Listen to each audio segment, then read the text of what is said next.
There is a teaching in the oldest Buddhist texts that treats human suffering with the precision a doctor applies to an illness, naming the mechanism, identifying the cause, describing the cure. 2,500 years ago, the Buddha organized this teaching into 4 parts. The first named what is actually happening when life feels the way it often feels. The second identified the cause. The third confirmed that the cause can cease. The fourth described a path, 8 specific practices, each one cultivated the way a farmer cultivates a field. This video follows those 4 parts through 6 lives, drawn from those same texts. A woman whose grief drove her to madness, and what the teaching gave her when everything else was gone. A king buried to his neck in a charnel ground who maintained, in that exact darkness, a quality of mind his captors had no means of reaching. A farmer who stood in his own field and recognized the entire path in the language he had worked in his whole life. A wandering stranger who spent years walking toward a teaching he couldn't name and found it in a potter's house on an otherwise ordinary evening. By the time this ends, all 4 parts will be clear, applicable to the particular shape of your particular life, starting from exactly where you are. Find a comfortable position wherever you are, and let this be slow. The teaching carries no urgency at all. It has been here a very long time.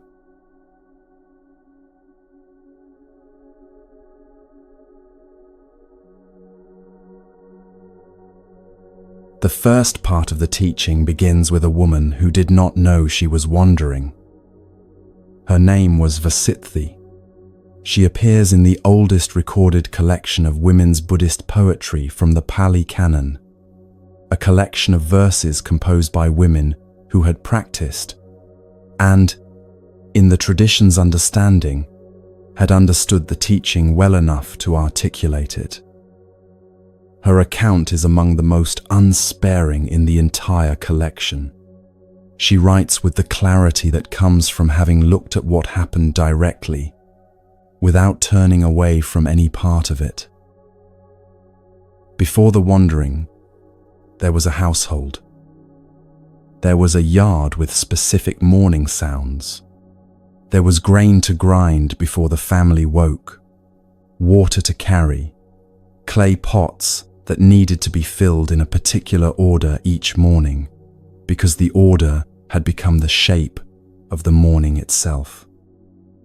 There were children, the weight of them, when they were carried, the specific warm heaviness of a sleeping body lifted from a mat on the floor, the way a small arm goes completely loose when sleep has finally deepened past the point of dreaming.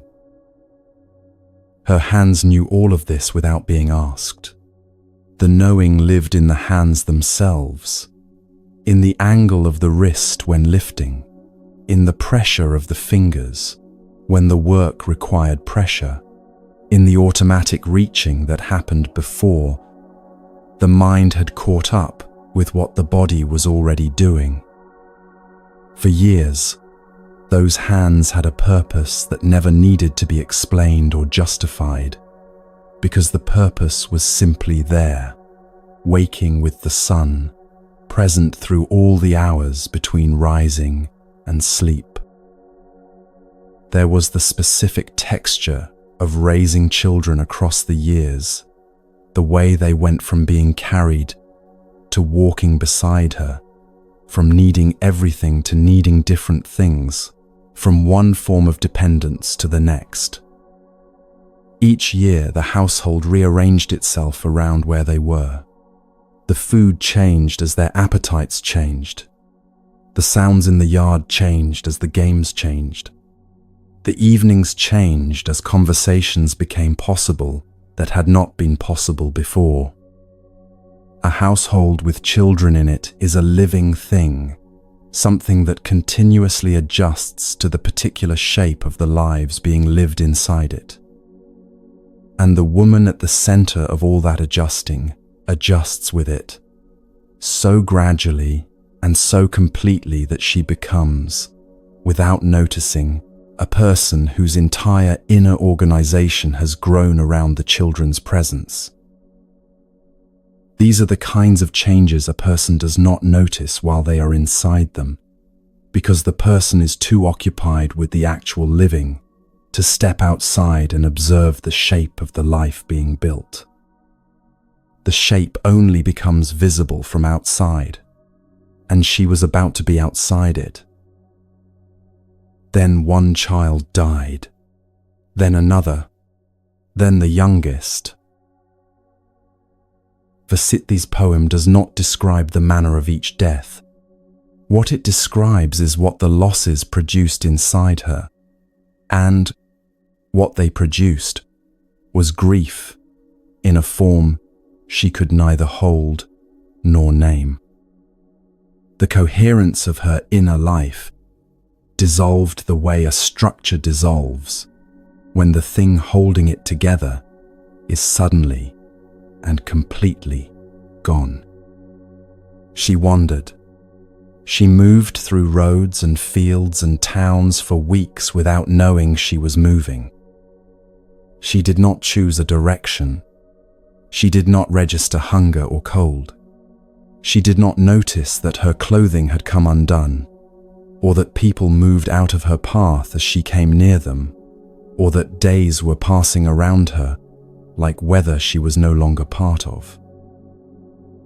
The mind that organizes itself entirely around certain presences, the morning voice of a child, the weight of a body held against the chest, the daily rhythm of care for lives that depend on that care, loses its organizing center when those presences are gone. What remains keeps moving, keeps reaching, keeps searching the space where the presence used to be, because searching was what the life required, and the life has ended, but the searching has not received the instruction to stop. The wandering was coherent in exactly this sense, a mind continuing to do what it had been built to do, in conditions where what it had been built for was no longer there to be found. She moved through the responses of the people she passed without registering them. Some were afraid. Some mocked her. The fear and the mockery came from the same place. A person whose grief had exceeded the ordinary social container was asking something of those who witnessed her that most of them had no means of giving. The ordinary social responses to visible suffering, comfort, advice, the suggestion that things would improve, were not adequate to what she was carrying, and most people, sensing this gap, moved away from it rather than toward it. She kept moving. She came eventually to the area near Mithila where the Buddha was teaching. The meeting the text's record is quiet. A woman who had been wandering for weeks came into the presence of a man who looked at what was in front of him without looking away from it. Every other person whose path had crossed hers in that time had managed their own discomfort with what she was carrying by moving past it, around it, or away from it. The Buddha looked at her the way a physician looks at a patient who has traveled a long distance to be seen, with full attention, without needing the person in front of him to be less ill than she was. There is something that happens when a person in extreme distress encounters that quality of steady attention, The Therigatha does not analyze it, but records the effect. She stopped. She sat. After weeks of roads and distances and people moving away from her, she came into contact with something that did not move away, and something in her recognized that this was what the searching had been unable to find in any town or on any road. He spoke to her. He offered no reassurance about where her children had gone. He did not suggest that suffering held a hidden meaning visible from a wider perspective. What he said, as the texts record it, is this: she had loved, she had lost, and loss is the nature of all things that come into being through causes. Every composite thing, everything that comes into existence through the meeting of conditions, will, when those conditions change with them. The children were composite things. Their arising was real. Their ceasing was real. Both belong to the same truth. And the reaching, the weeks of roads searching for what the hands had held, could change nothing of what was already unchangeable. Impermanence.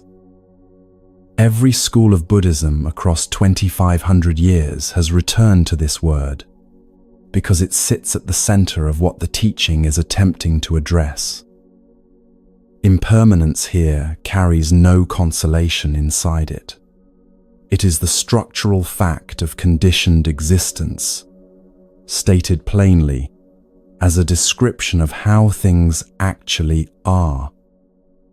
To soften it would be to falsify it. What the Buddha offered Vasitthi on that road was accuracy, and accuracy, in the Buddhist understanding, is the form care takes when comfort would require saying something less than true. The physician who names a condition clearly does not cause harm by naming it. The naming is the beginning of knowing what to do. Something shifted in Vasitthi.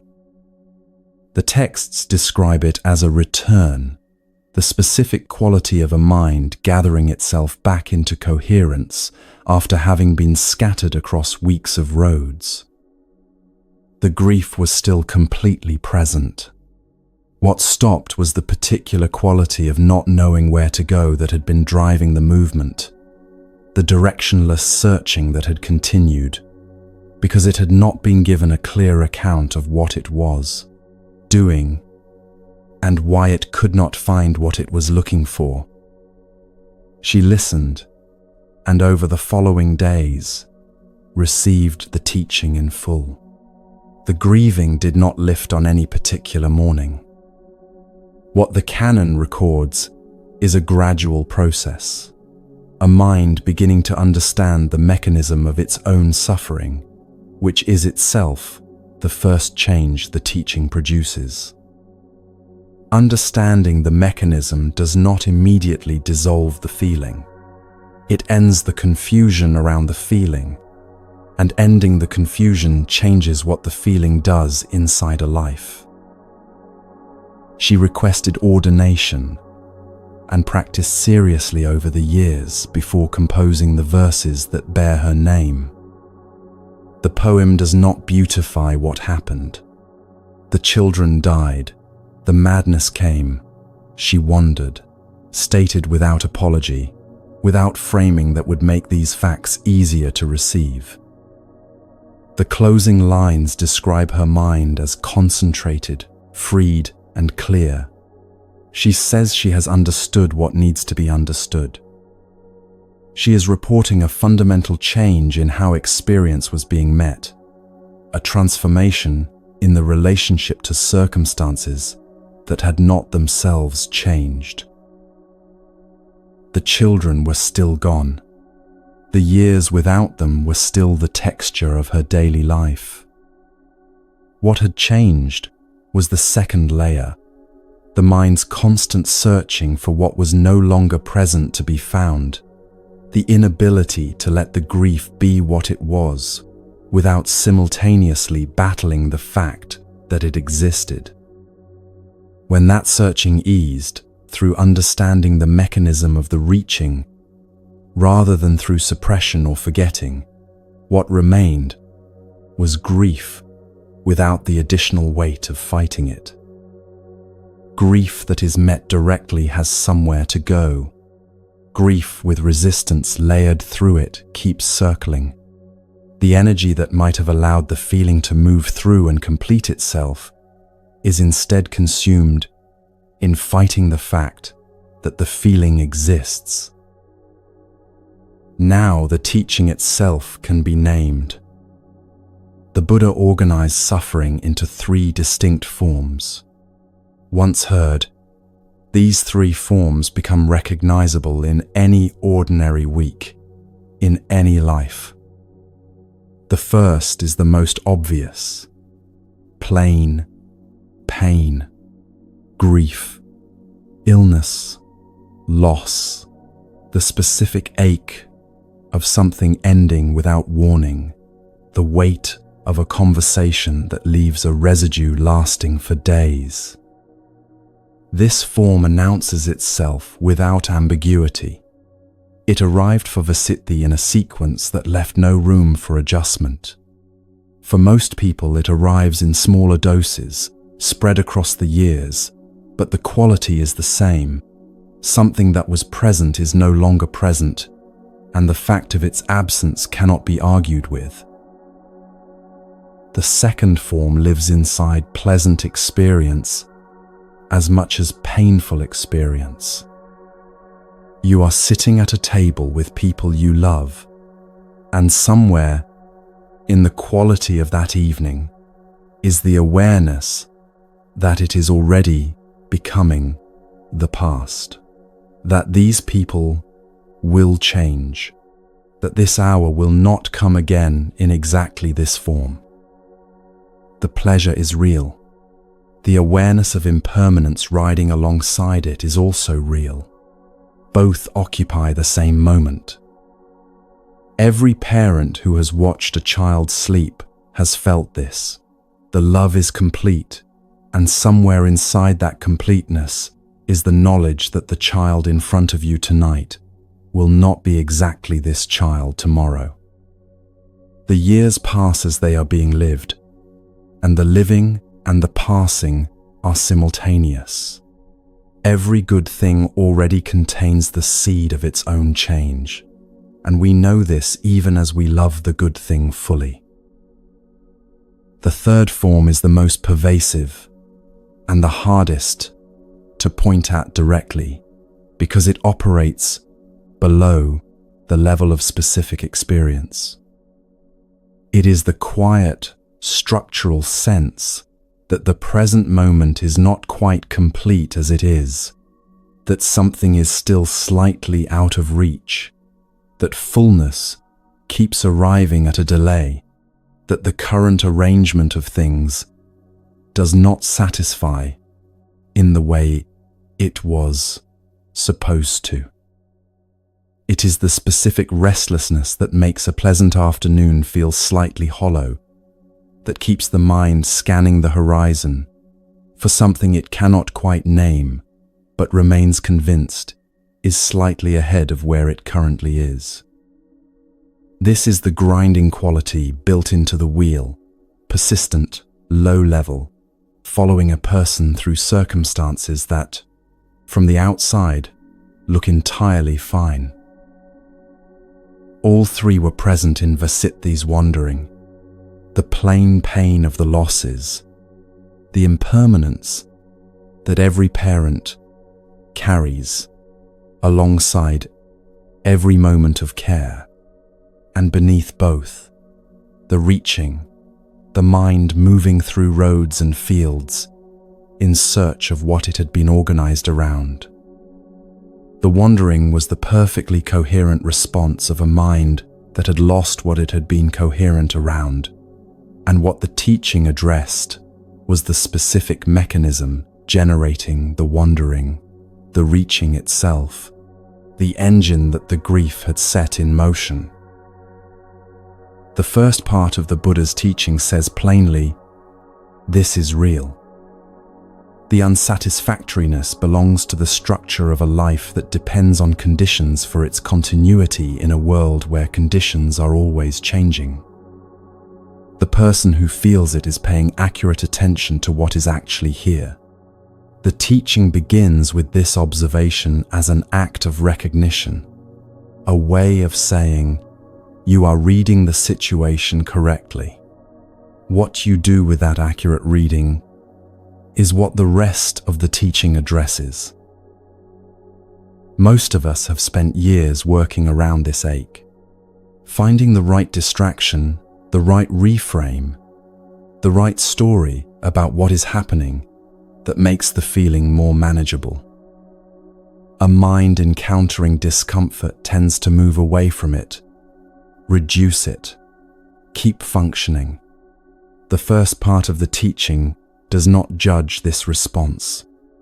It shows what it costs.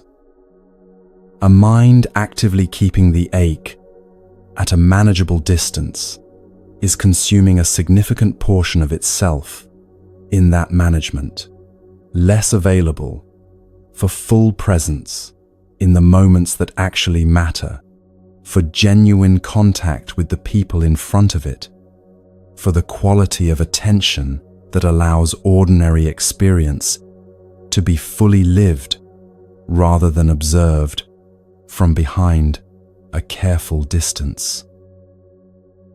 The management takes many forms.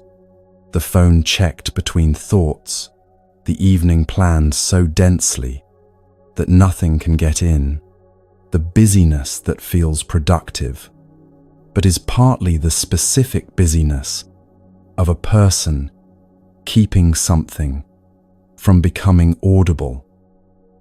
Left unmet, the ache also does not diminish on its own. It continues in the background, the tightness in the chest in the early hours of the morning, the flatness that settles over an otherwise pleasant afternoon without clear cause, the sense that something is not quite right that persists through circumstances that, from the outside, look entirely fine. The management requires constant maintenance, and the cost of that maintenance compounds across years. The teaching asks for accurate looking. There is a specific quality of relief that comes from naming precisely what is actually present. A person given a precise account of a long-standing condition experiences a particular easing, not because the condition has resolved, but because the confusion around it has. The confusion is its own weight. It sits on top of the actual suffering and makes the actual suffering harder to meet directly, harder to work with. Removing the confusion does not remove the suffering. It makes the suffering workable. And workable is where everything else in this teaching begins.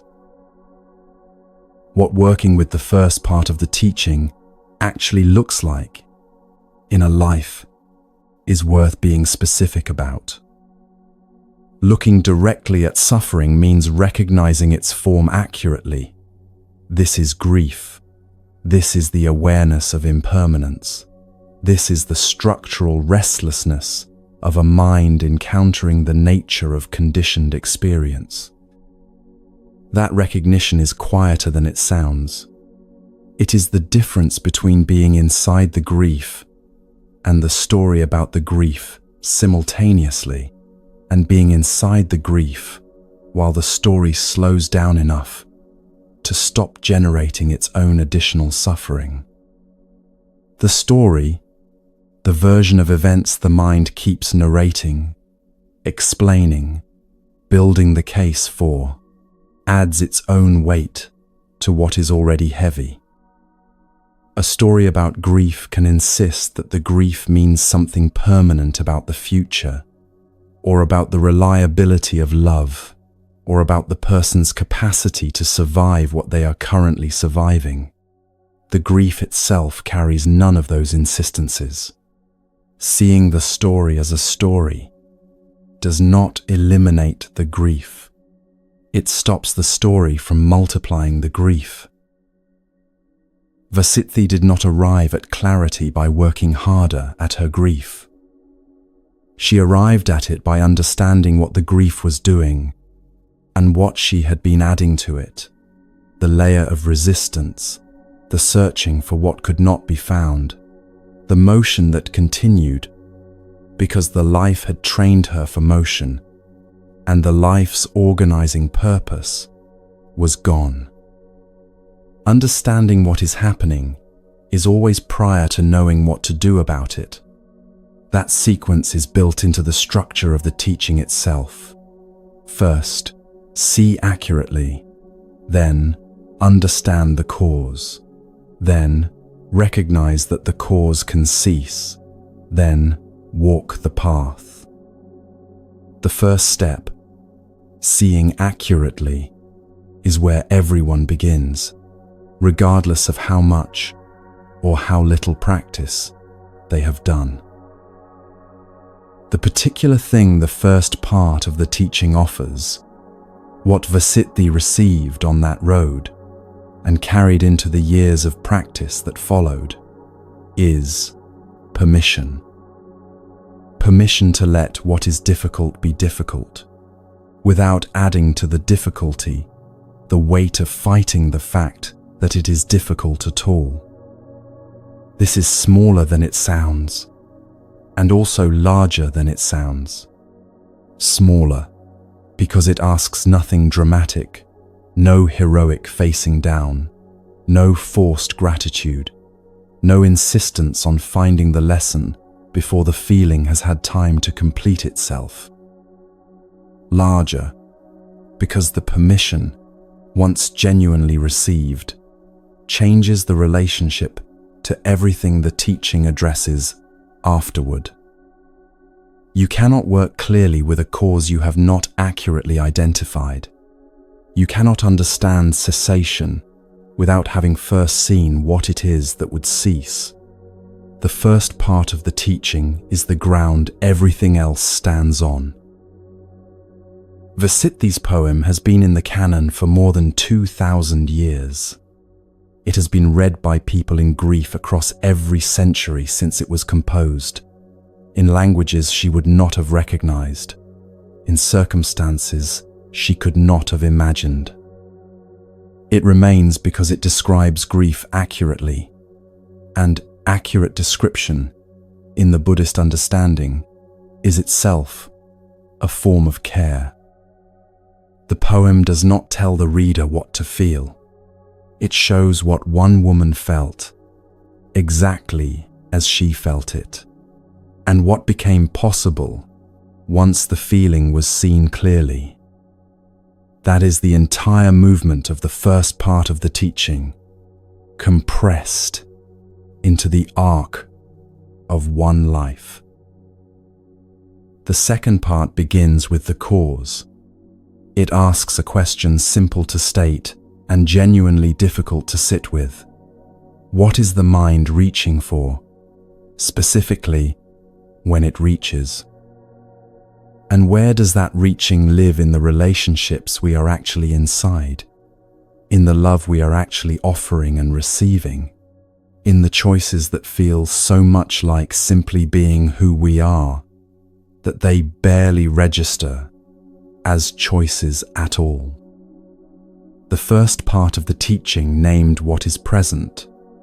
The second part looks underneath what is present and identifies the mechanism generating it, the specific quality of craving that the teaching calls thirst, the mind's constant movement toward what it wants and away from what it doesn't want, even when that movement is itself producing the suffering. A Brahmin named Magandhya tried to give the Buddha his daughter. In the refusal and its long aftermath, the second part of the teaching arrived with a clarity that took years to complete.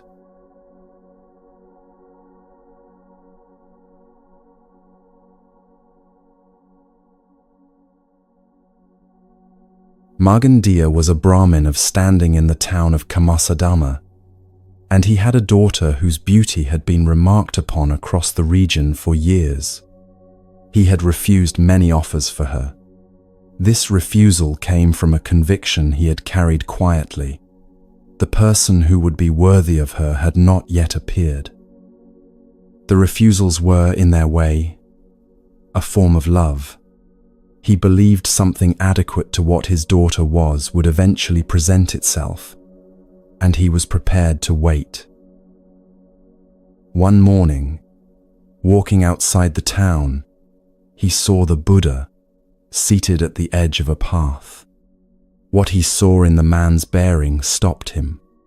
There was a quality of absolute stillness in how the man sat, the specific stillness of someone who had arrived somewhere and had no need to be elsewhere. Something in Markandeya recognized this quality as the thing he had been holding the space for. He turned and walked back to his house immediately. He returned with his wife and his daughter.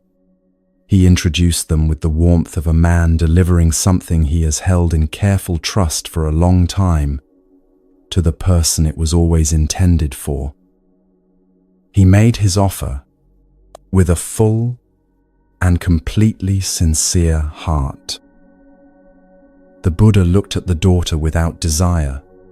He then spoke about what the mind does with beauty. When it encounters it, it reaches. He described 3 forms of this reaching: toward pleasure, toward the continuation of what is pleasant, away from what is unpleasant. He said that satisfying these forms of reaching does not end them. It satisfies this instance. The reaching itself persists and will arise again in the same form or another. And then he offered a simile that Markandeya found deeply, viscerally offensive. He described a leper, a man whose wounds had gone open across his body, the skin broken, the flesh beneath exposed. This man sits at the edge of a fire pit. He thrusts his open wounds toward the heat and scratches them at the same time. The heat brings a specific kind of relief. Warmth on raw skin produces a sensation that interrupts the itch for as long as the heat is present. The scratching intensifies this relief momentarily, but the scratching deepens the wound. The relief depends on the wound remaining a wound. Move the leper away from the fire, clean the wounds, and treat them properly, and the relief produced by the heat becomes unnecessary because the condition requiring it has been addressed at its root. But the leper at the fire would resist being moved. The relief feels real. The alternative feels like deprivation. This, the Buddha said, is what craving does. It provides relief of a kind that maintains the wound requiring relief. Each satisfaction produces the next wanting. The sequence never completes itself, because the mechanism was not designed to complete, it was designed to continue. A person embedded in this mechanism offered the possibility of a different relationship to experience, will receive that offer the way the leper receives being moved from the fire, as a loss, as deprivation, as something to resist. Markandeya left in anger. His daughter was not named in the simile, but the implication had landed with full force. He had offered something he valued completely and received in return a teaching about the nature of valuing itself. His anger was the entirely predictable response of a mind that craving was protecting from a teaching about craving. The texts record what followed across the years. His daughter, whose name was Magandi, eventually became one of the wives of King Udena of Kosambi. She was beautiful and intelligent, raised by a father whose years of careful refusal had communicated, clearly and repeatedly, that she was something exceptional, deserving the best the world could offer. She arrived at the king's court carrying this understanding of herself, and she was not wrong about the specific facts of it. She was exceptional. The king prized her. She had standing, comfort, and the king's attention. By every external measurement available in her world, she had what she had been raised to believe she deserved. And it was not enough. The king had other wives, and the other wives diminished her in her own understanding, from the center of everything to one among several. She was given the best the king's court could provide: fine rooms, attendants, clothing, food, and the genuine regard of a man of power. Each of these was real. Each provided the kind of relief the fire always provides. And the relief, in every case, required the wanting to remain active in order to be felt as relief at all. A person who no longer wanted the king's favor would not experience his favor as a gift.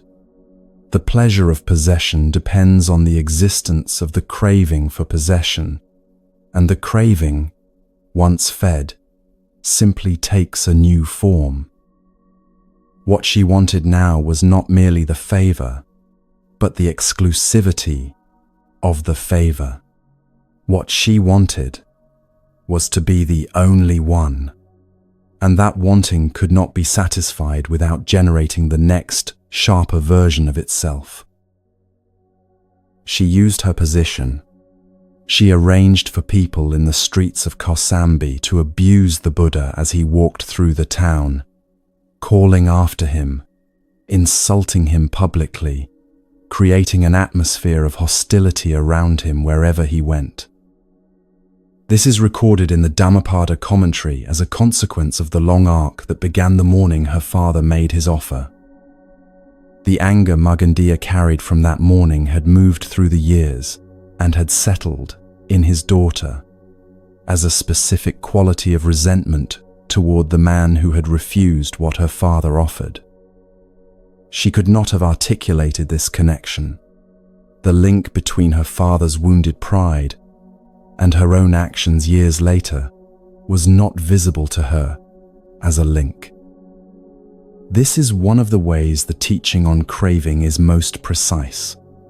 The mechanism operates largely below the level of conscious awareness, shaping choices that feel like free decisions, while being thoroughly conditioned by what the craving has been doing across years of a life. The harassment continued for a time. The Buddha's disciples were distressed by it, and he responded by walking them through a sequence of questions that led them to see that adding their own agitation to the agitation around them compounds, rather than reduces it. But the more significant moment in this longer arc belongs to Magandi herself. She was eventually brought, through events the texts do not detail, into a genuine encounter with the teaching she had spent years opposing. What this encounter required of her was the willingness to hear what the teaching actually said, rather than to continue hearing what she had long decided it had done to her family. She had spent years living the illustration the Buddha had given her father. She had sat at the fire pit, and the fire had brought the kind of relief the fire always brings, temporary, dependent on the wound remaining open, requiring constant renewal. The king's favor was real. The comfort it provided was real. What it could not provide was the cessation of the wanting, because no external arrangement has ever been capable of providing that. She had been given persuasive reasons to believe otherwise, and the years had quietly demonstrated the limits of those reasons. Now the teaching itself can be named. The second part of the Buddha's teaching identifies the cause of the suffering described in the first part. The cause is craving. The specific quality of reaching the teaching calls thirst. The word thirst is precise in a way that desire or wanting are not. Thirst is the experience of genuine need, driven toward finding relief by a discomfort that sharpens the longer it goes unaddressed. Satisfying thirst does not end the capacity for thirst. It ends this instance. Tomorrow the thirst returns. The teaching uses this word because it names the quality accurately. The reaching is driven by an absence, not simply inclined towards something pleasant. There is urgency in it. There is the quality of something that cannot simply wait. The teaching identifies 3 forms of this craving, and once heard, all 3 become recognizable in any ordinary week. The first is craving for sensory pleasure, the reaching toward taste, touch, sound, sight, or thought that promises relief from discomfort or an intensification of what is already pleasant. The phone checked when the mind grows restless. The food reached for when something uncomfortable circles nearby. The distraction chosen when the present moment feels insufficient. The conversation extended past the point of genuine interest because the silence that would follow feels harder than the talking. Each of these satisfies something genuine. Briefly, the mechanism that generated the reaching is not touched by the satisfaction. It generates the next reaching. The second is craving for continuation, wanting things to remain exactly as they are when they are going well, wanting the relationship to stay as it currently is, wanting the good period at work to extend indefinitely, wanting the child who is currently easy to be with to remain easy to be with in the same ways next year and the year after that. This form attaches itself to good experience and turns what might have been fully received into something that must be maintained and defended against change. The good thing stops being something fully enjoyed and becomes something continuously threatened. A quality of vigilance settles inside pleasant experience, and the vigilance takes up the space that the experience itself might otherwise have occupied. The third form is craving for cessation, for something to stop, for the difficult feeling to end, for the uncomfortable situation to resolve, for escape from the present arrangement of things. This form is easy to miss because it sounds like reasonable preference. Wanting suffering to end sounds correct, and the third part of the teaching does say that suffering can cease. The distinction the teaching draws is between the cessation of the craving that generates suffering and the escape from suffering while leaving the craving intact. One addresses the root. The other manages a symptom while leaving the condition in place. Gandhi's life illustrated all three.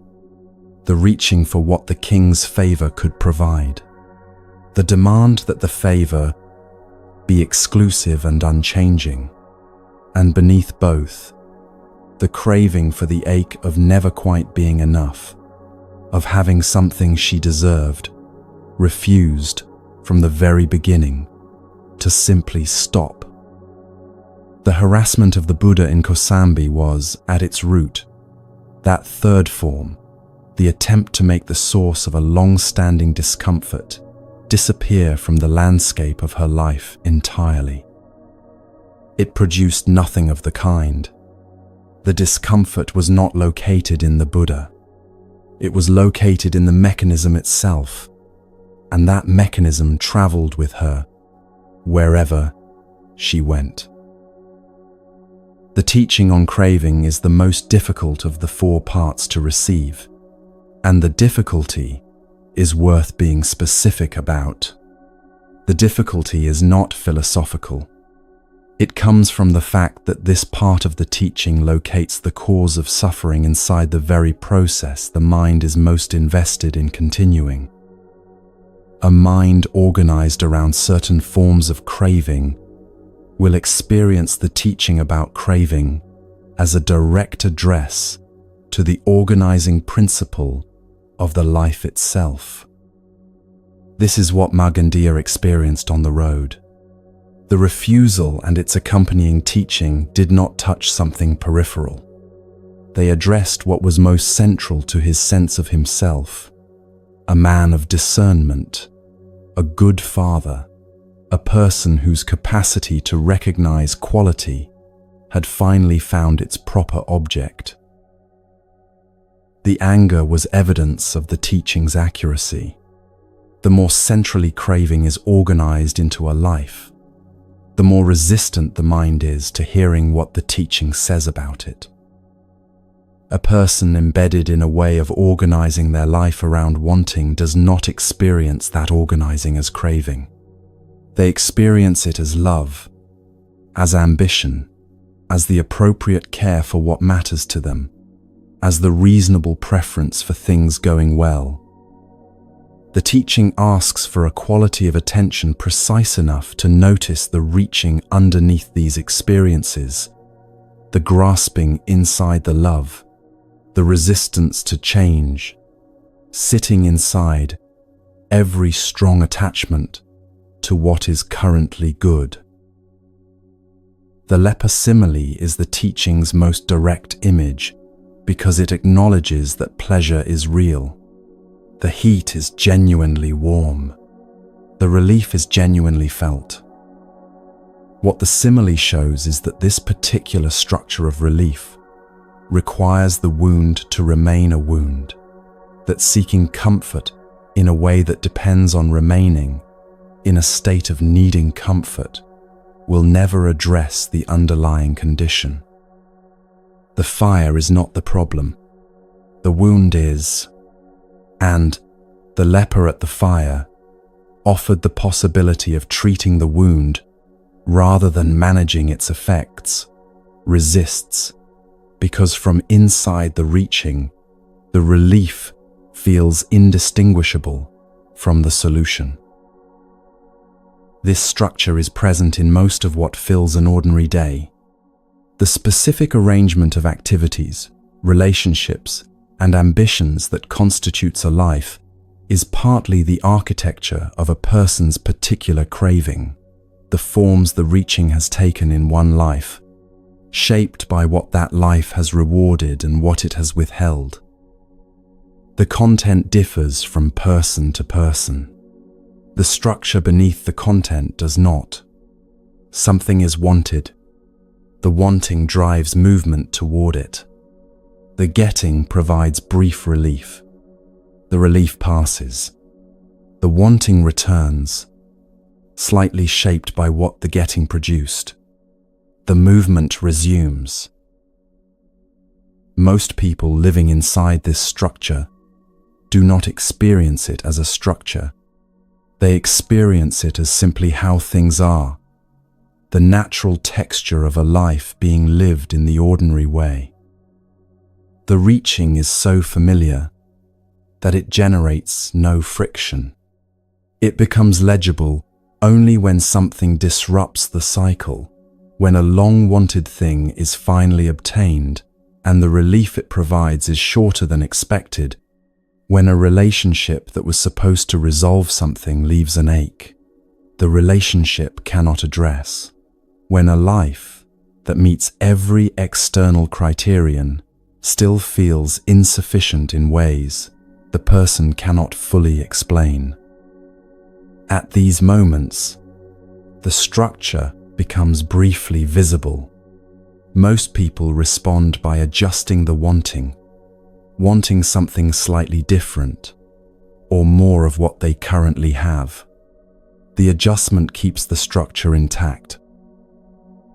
The teaching asks for the specific act of looking at the structure itself, noticing the reaching as reaching, the grasping as grasping, the quality of thirst operating underneath what the mind calls love or preference, or the reasonable desire for things to go well.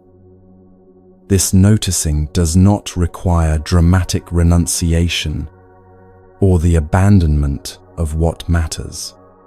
It requires the kind of attention that can distinguish between the person loved and the craving for that person to remain exactly as they are, between the work that genuinely matters and the craving for that work to be recognized in specific ways, between the life being lived and the persistent insistence that the life be slightly other than it currently is. The value in the second part of the teaching is worth naming directly. The cause of suffering has been located inside a process that is observable. What can be observed can be worked with. The cause is not located in circumstances, in the wrong relationship, or the arrangement of things that must change before relief becomes possible. It is located in the quality of the reaching itself, which means the path towards cessation does not wait for the circumstances to improve. It requires understanding to deepen, and that deepening remains available regardless of what the circumstances happen to be doing. Markandeya's anger on the road was not the anger of a bad man. It was the anger of a man in whom craving was operating completely enough that a teaching about craving produced, on first contact, exactly the resistance the teaching had described. He was inside the mechanism while hearing a description of it. Most people are. What the second part of the teaching offers is not an immediate exit from the mechanism, but a beginning of seeing it clearly, noticing the reaching as reaching in this conversation, in this moment of wanting something to be different, in this quiet scanning of the horizon for what is just slightly ahead of where things currently are. The noticing creates a gap. The gap is small, and the gap is everything the third part of the teaching works with. A king was buried to his neck in a charnel ground. His captors had removed his kingdom, his freedom of movement, and everything the world uses to measure whether a life is going well. What they found when they returned, what had persisted through the darkness, the cold, and the smell of death around him, is the third part of the teaching given its most complete and unsparing demonstration.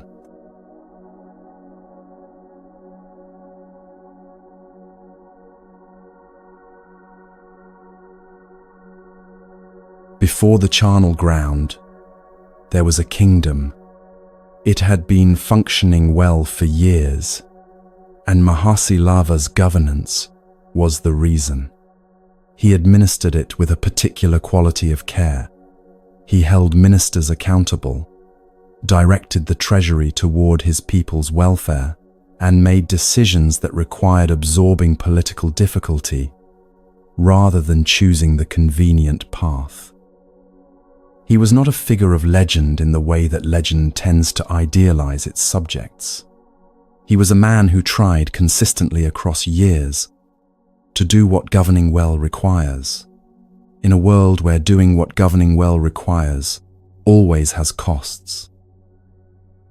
The people under his governance knew this about him, not through formal announcement, but through the accumulation of small decisions across years. A court case decided in favor of the person without standing, rather than the person with influence. A public project funded from the treasury that served those who could not petition for it themselves. The quality of a ruler who has decided that governance is something done for others, rather than something done for oneself, shows up, over time, in the texture of ordinary life.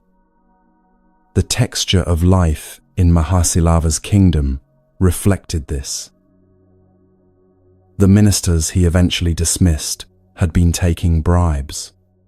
He examined the evidence carefully, gave the process the time it required, and expelled them from their positions when the evidence was clear.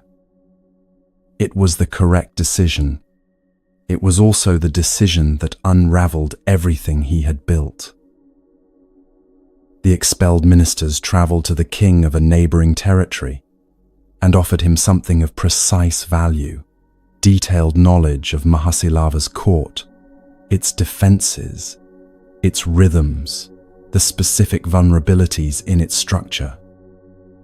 They had this knowledge because they had served closely for years.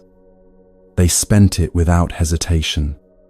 The neighboring king listened, understood what was being handed to him, and moved his army. The conquest was swift.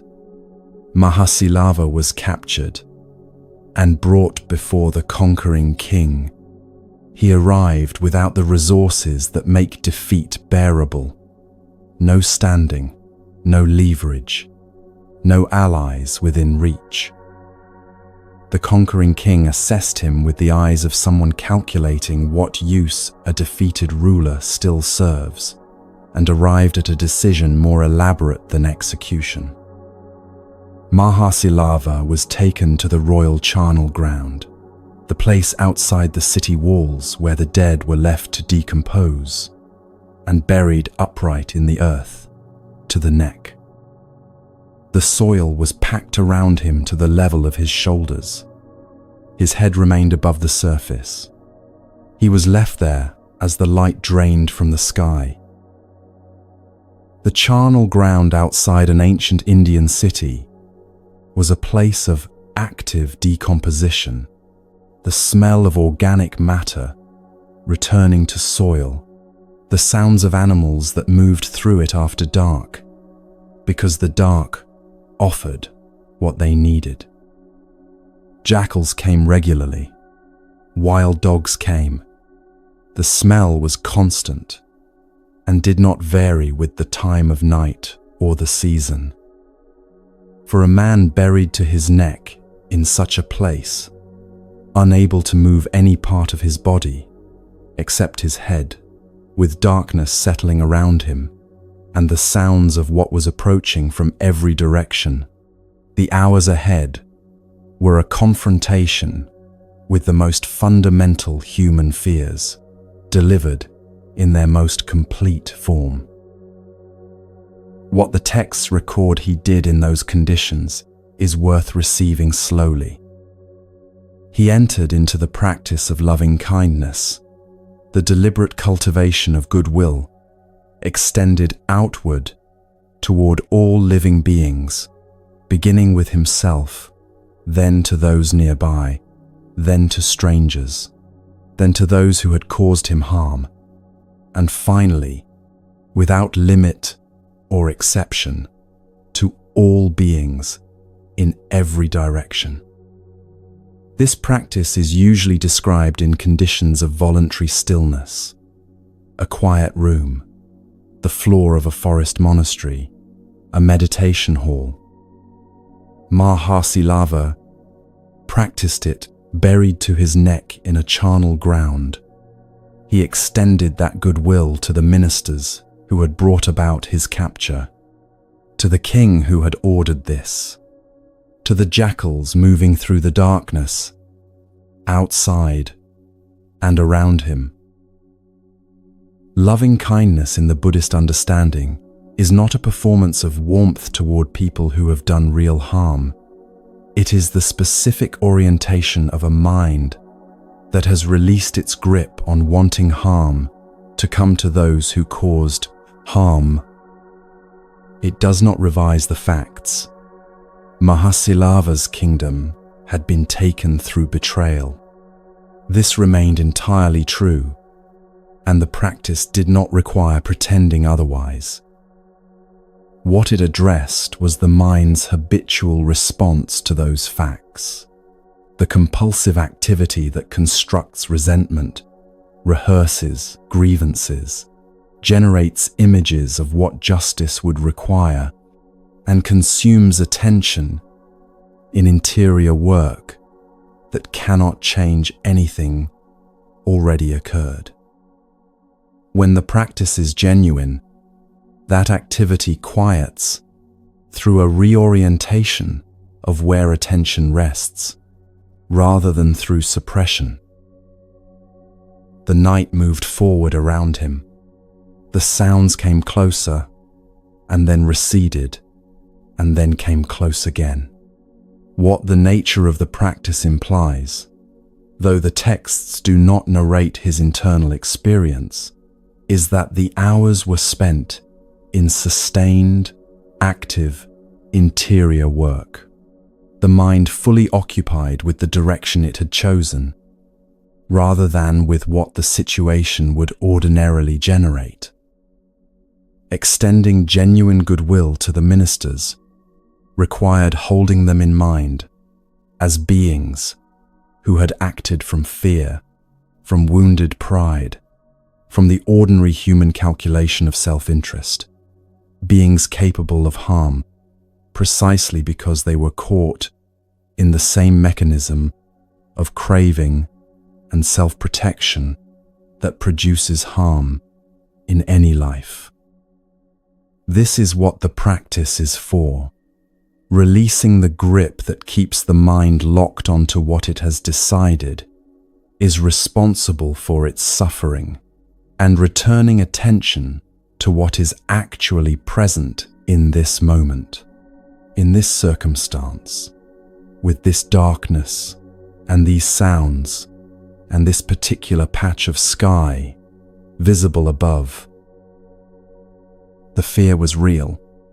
There is no version of a charnel ground at night that does not include fear, and the texts do not claim that Mahāsīlava was untouched by it.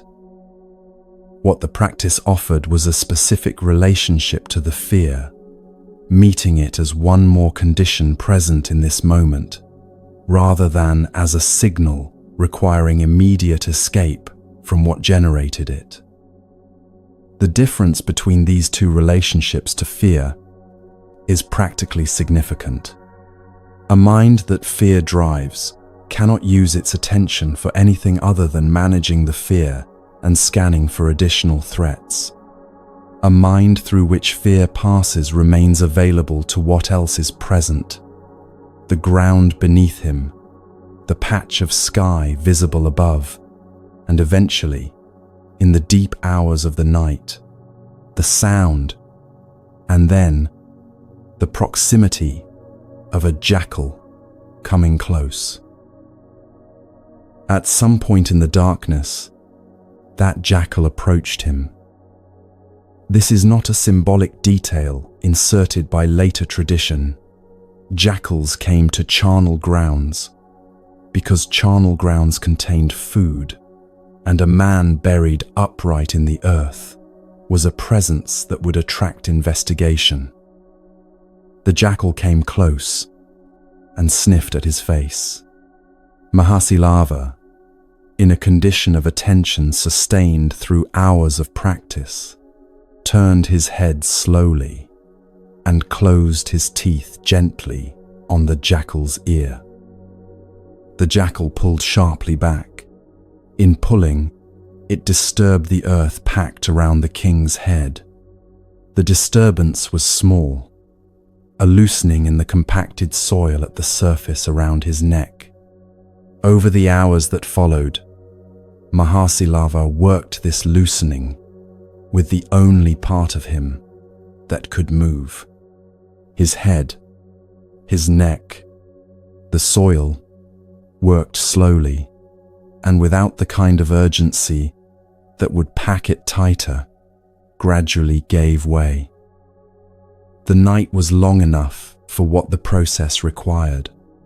Before the sky began to lighten, he had freed himself from the earth.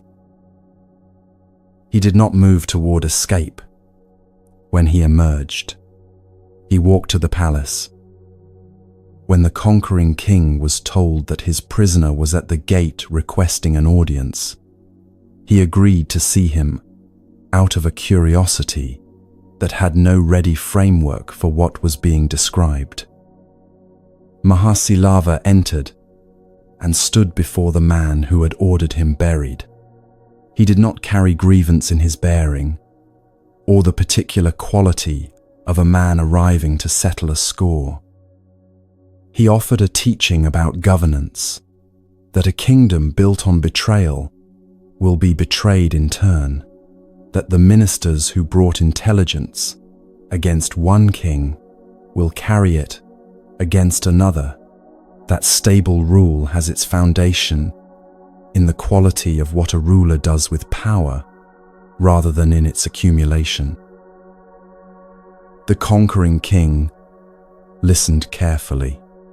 What was in front of him was a man who had spent a night in a charnel ground and arrived at the palace the following morning, carrying neither bitterness nor urgency, only what was true, offered plainly, without the quality of someone expecting anything in return. He was persuaded in the way a person is persuaded when they encounter something solid, through the quality of what was in front of him, rather than through the force of the argument. Mahāsīlava was restored to his throne. The restoration is not the center of what this story carries. Had Mahāsīlava been killed at the gate, the third part of the teaching would have been no less demonstrated by the night he spent in the charnel ground. Cessation is not defined by what circumstances produce afterward. It is defined by what the mind does with what is present now. The restoration shows what becomes possible when a person operates from that quality of mind. The night in the charnel ground shows what the quality itself actually is. Now the third part of the teaching can be named. The third part says that suffering can cease. This claim requires care in the receiving, because what it means and what it sounds like are genuinely different. It does not mean that painful circumstances will be removed from a well-practiced life, or that equanimity produces pleasant feeling in difficult situations. What it says is more specific. The particular suffering generated by craving, the compulsive adding that turns plain pain into something consuming and relentless, can be addressed at its root. And when it is addressed at its root, what remains is experience without that specific quality of addition. The charnel ground is still a charnel ground. The loss of the kingdom is still entirely real. What ceases is the mind's automatic movement toward elaborating what is already there. The word equanimity is worth examining directly because it is consistently misread. It sounds like emotional flatness, the quality of a person who has stopped being affected by things. What the tradition means by it is the quality of a mind that meets experience fully, without the compulsion to immediately make that experience different from what it is. A person with this quality feels the cold. They hear the jackals. They know their situation with complete accuracy. What they do not have is the automatic machinery of thoughts about how the situation ought to be otherwise, who is to blame for it being this way, and what would constitute adequate redress. Mahāsīlava in the charnel ground had the full weight of the first kind of experience. The second kind was largely absent. The absence of the second kind is what the word cessation actually names. This distinction shows up in ordinary life in forms far smaller than a charnel ground, and the teaching intends for it to be recognized in those smaller forms. Consider the experience of making an error at work, something missed, something said badly in a meeting in front of colleagues. The plain experience is specific and immediate. The flush of embarrassment, the awareness of having failed at something in public, the knowledge that consequences follow. What ordinarily follows, so automatically that most people experience the whole sequence as a single unbroken event, is an extended interior narration.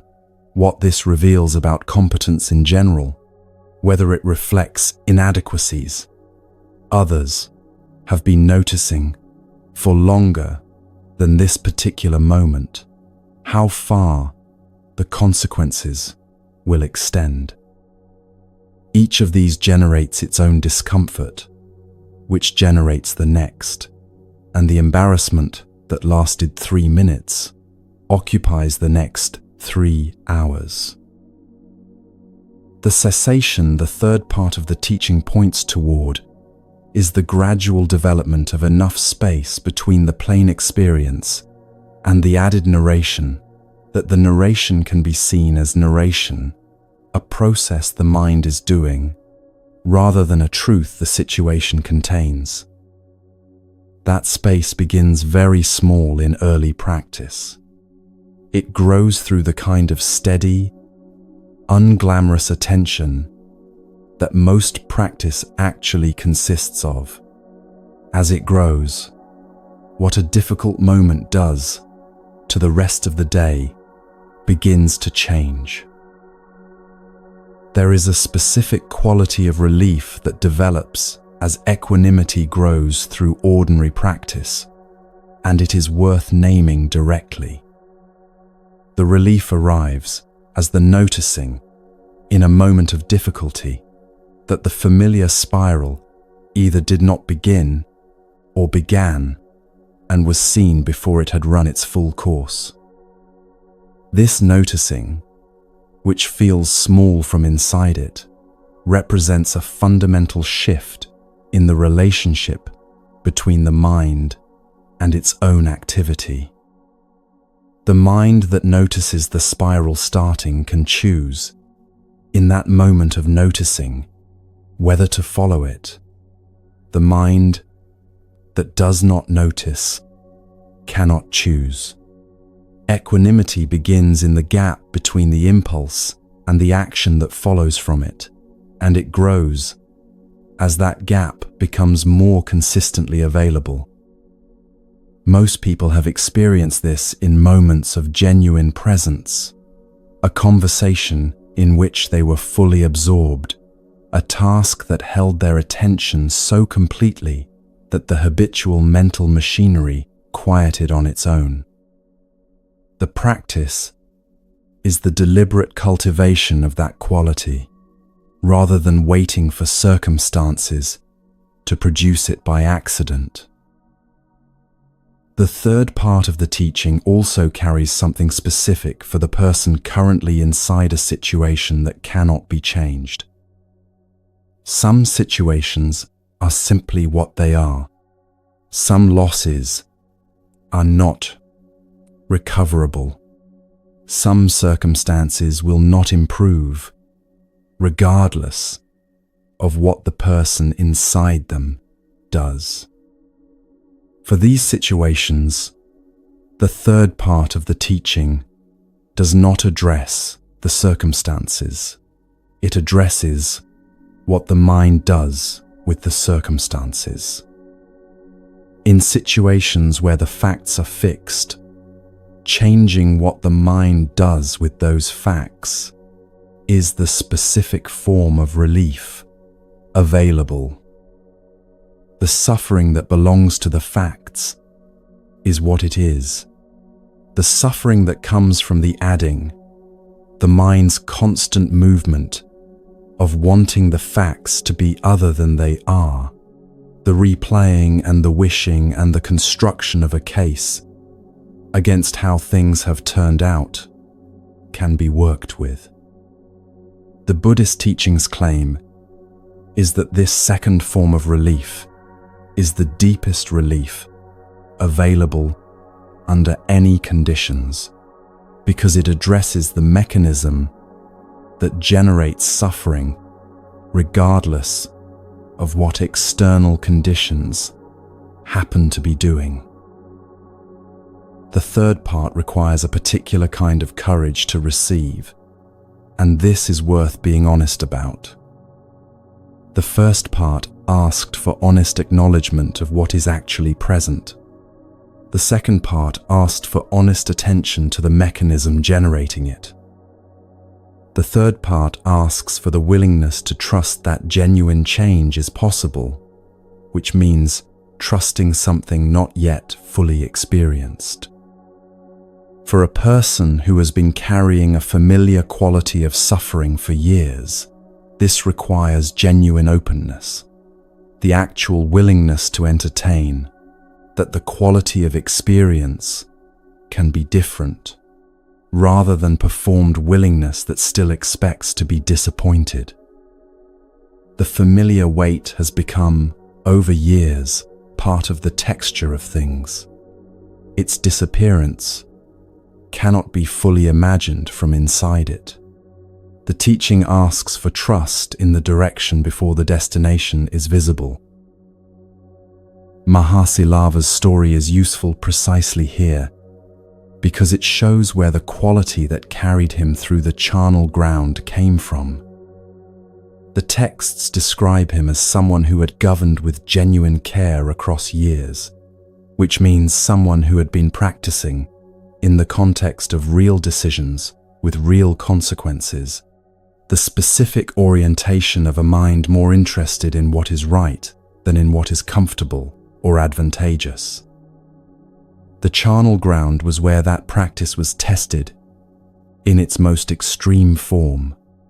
It held because it had been built through such ordinary moments, the daily choice to absorb difficulty rather than take the convenient path, the consistent orientation of attention towards something other than its own protection and comfort.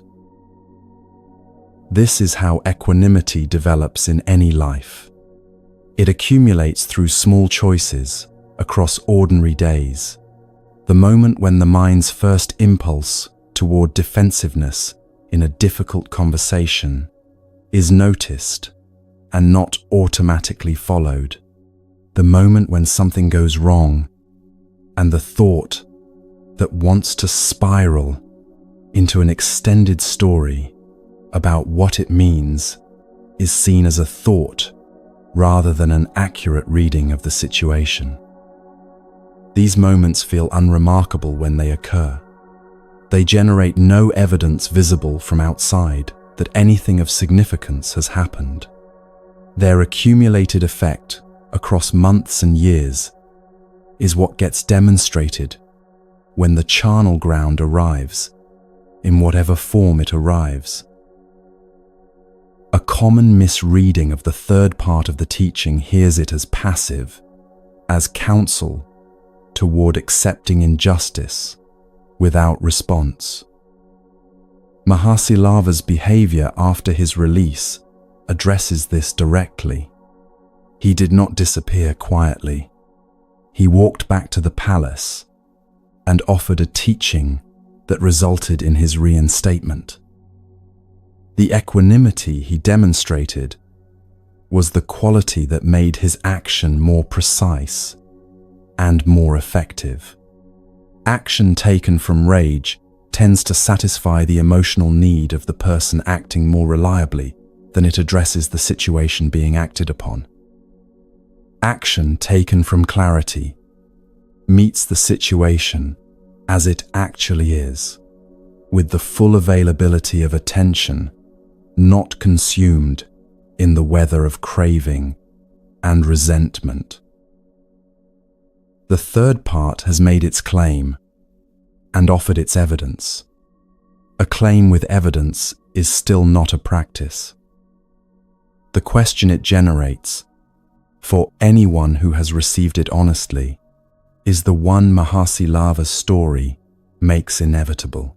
If cessation is genuinely possible, if equanimity is cultivated through ordinary moments, rather than arriving through dramatic spiritual attainment, if the adding that extends plain pain into something relentless is a process that can be worked with, then what does the working with actually consist of?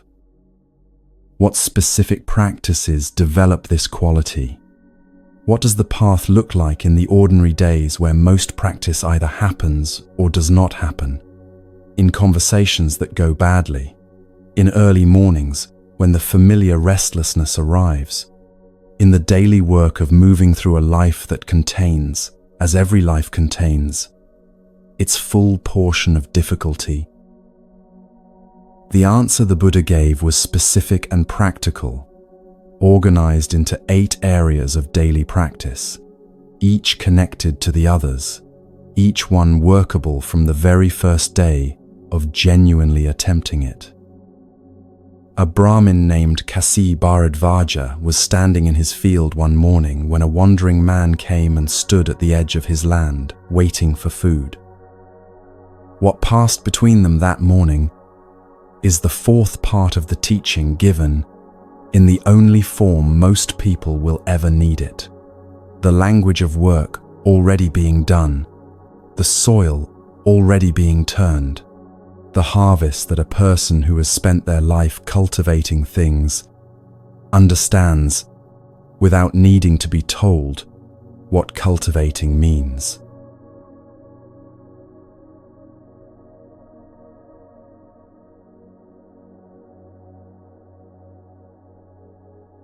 The ploughing festival at Ekanar happened in the weeks before the monsoon, when the soil had softened enough to be worked, and the rains were still a month away. 500 ploughs were in the field that morning, teams of animals moving along their furrows, workers following in rows behind them, the noise and smell of turned earth, thick in the air across the full width of the cultivated land, from its near boundary to where the tree line marked its far edge. Kasi Bharadvaja had farmed this land for years, and his movement through the morning's work carried the particular efficiency of someone whose body has absorbed the individual steps so completely that attention is freed for what only long experience can read. Which sections of the field need more depth today, where the soil is compacting and will need different treatment, how the angle of the light indicates how many hours remain before the heat becomes a limiting factor. He knew this land with the knowledge that accumulates through decades of working the same ground, a knowledge living below the level of conscious thought, expressing itself in the hands going to the right place before the mind has issued any instruction. The field and the man who farmed it had been in relationship long enough that the distinction between knowing the field and knowing himself had, in some practical sense, dissolved. He was also responsible, as host of the festival, for feeding 500 workers before the day's labor could properly begin. He moved among them, distributing food with the same efficiency he brought to everything the day required, when he noticed the wandering ascetic standing at the edge of his land with an alms bowl. The man's stillness was notable from a distance. He stood at the boundary of the field without the quality of someone waiting anxiously, and without the quality of someone performing virtue for an audience. He was simply there, fully present, in the way that very few people manage to simply be anywhere. Kasi Bharadvaja was a practical man in the middle of visible, physically demanding work. The figure at the field's edge appeared to be waiting for the results of other people's labor to arrive at his bowl without having contributed anything to that labor. He finished distributing the food, walked to the boundary of his land, and addressed the matter directly. "I plow and I sow," he said, "and then I eat. You should also plow and sow before you eat." The man looked at him without irritation. "I also plow and sow," he said, "and then I eat." Kasi Bharadvaja examined what was in front of him. No plough, no yoke, no draft animal, no ploughshare, no goad, no equipment of any kind, adequate to the claim being made. He was not a man who accepted implausible claims without evidence. "We see no plough," he said, "no yoke, no oxen, no ploughshare. You say you plough and sow. Show me this farming of yours." The man sat down at the edge of the field. Behind Kasi Bharadvaja, the work continued, animals moving, workers following, 500 ploughs in the morning air. And then the man sitting at the field's boundary began to speak in the language Kasi Bharadvaja had lived inside his entire adult life. "Faith," he said, "is the seed. The seed goes into the ground first, before any other element of the cultivation has material to work with, before the rain has anything to reach, and the plough has any prepared bed to work across." The teaching uses the word faith with precision. It means the specific willingness to begin the work before the harvest has confirmed that beginning was worth it. The provisional, reasonable trust of someone who has observed what the ground has produced for others across generations and is willing to attempt the same cultivation in their own plot. It does not mean credulity or the suspension of practical judgment in favor of something attractive. A farmer who needs to see the harvest before committing to the planting will never plant. The season will pass with the ground unbroken and the potential unrealized. A person who needs the full results of practice before beginning the practice will continue waiting for a certainty that only the practice itself can provide. Faith is what allows the work to begin in the presence of that uncertainty, before the outcome has declared itself, while the ground still looks like it always has. Practice is the rain. It falls consistently, or the seed cannot germinate, and what has been planted cannot survive the ground's natural tendency to dry between one effort and the next. The seed is present. The intention is present. The potential is present. But potential without the conditions sustaining it produces nothing the farmer intended. In the teaching, practice means the consistent return to the work across ordinary days, not the intense effort of transformation attempted in concentrated bursts of motivation, but the patient, unglamorous return to attention morning after morning, through the weeks and months in which nothing visible is changing and no evidence of growth appears above the surface.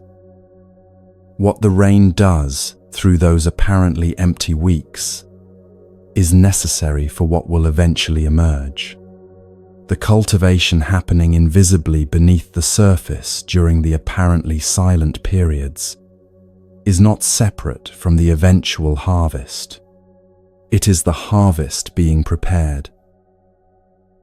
Wisdom is the plough and the ploughshare combined, the instrument that turns the ground and cuts below the surface to the depth where something can actually take root and survive conditions that will not always be favorable.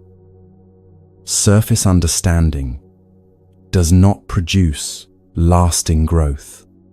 An idea about a teaching, held lightly, agreed with in conversation, kept at the level of an interesting position, will not change what the mind does during a difficult Thursday morning when the habitual machinery engages and the familiar spiral begins. The plough cuts below into the compacted earth and breaks it open to the depth where roots can go and stay. Wisdom in this teaching is the capacity to perceive below the surface of experience, to the mechanisms operating beneath it, the craving underneath what feels like ordinary preference, the resistance underneath ordinary discomfort, the structure of adding beneath what appears to be simply the weight of the situation as it stands. This depth of perception is what the whole cultivation is aimed at eventually making possible. Moral care is the guiding pole. A plough driven without a guiding pole cuts in whatever direction the animal leads, and the furrow becomes uneven across the full length of the field. The ethical dimension of practice, how a person speaks, acts, and earns their living across the ordinary hours of ordinary days, provides the structural alignment that keeps everything else moving in a direction the cultivation can use. Ethics, in this understanding, is not a set of external rules governing behavior from outside. It is the recognition that actions generating harm in others generate the specific conditions that make the inner cultivation harder to pursue, and that aligning daily action with this recognition is maintenance work the field continuously requires. The guiding pole does not supply the force that drives the plough.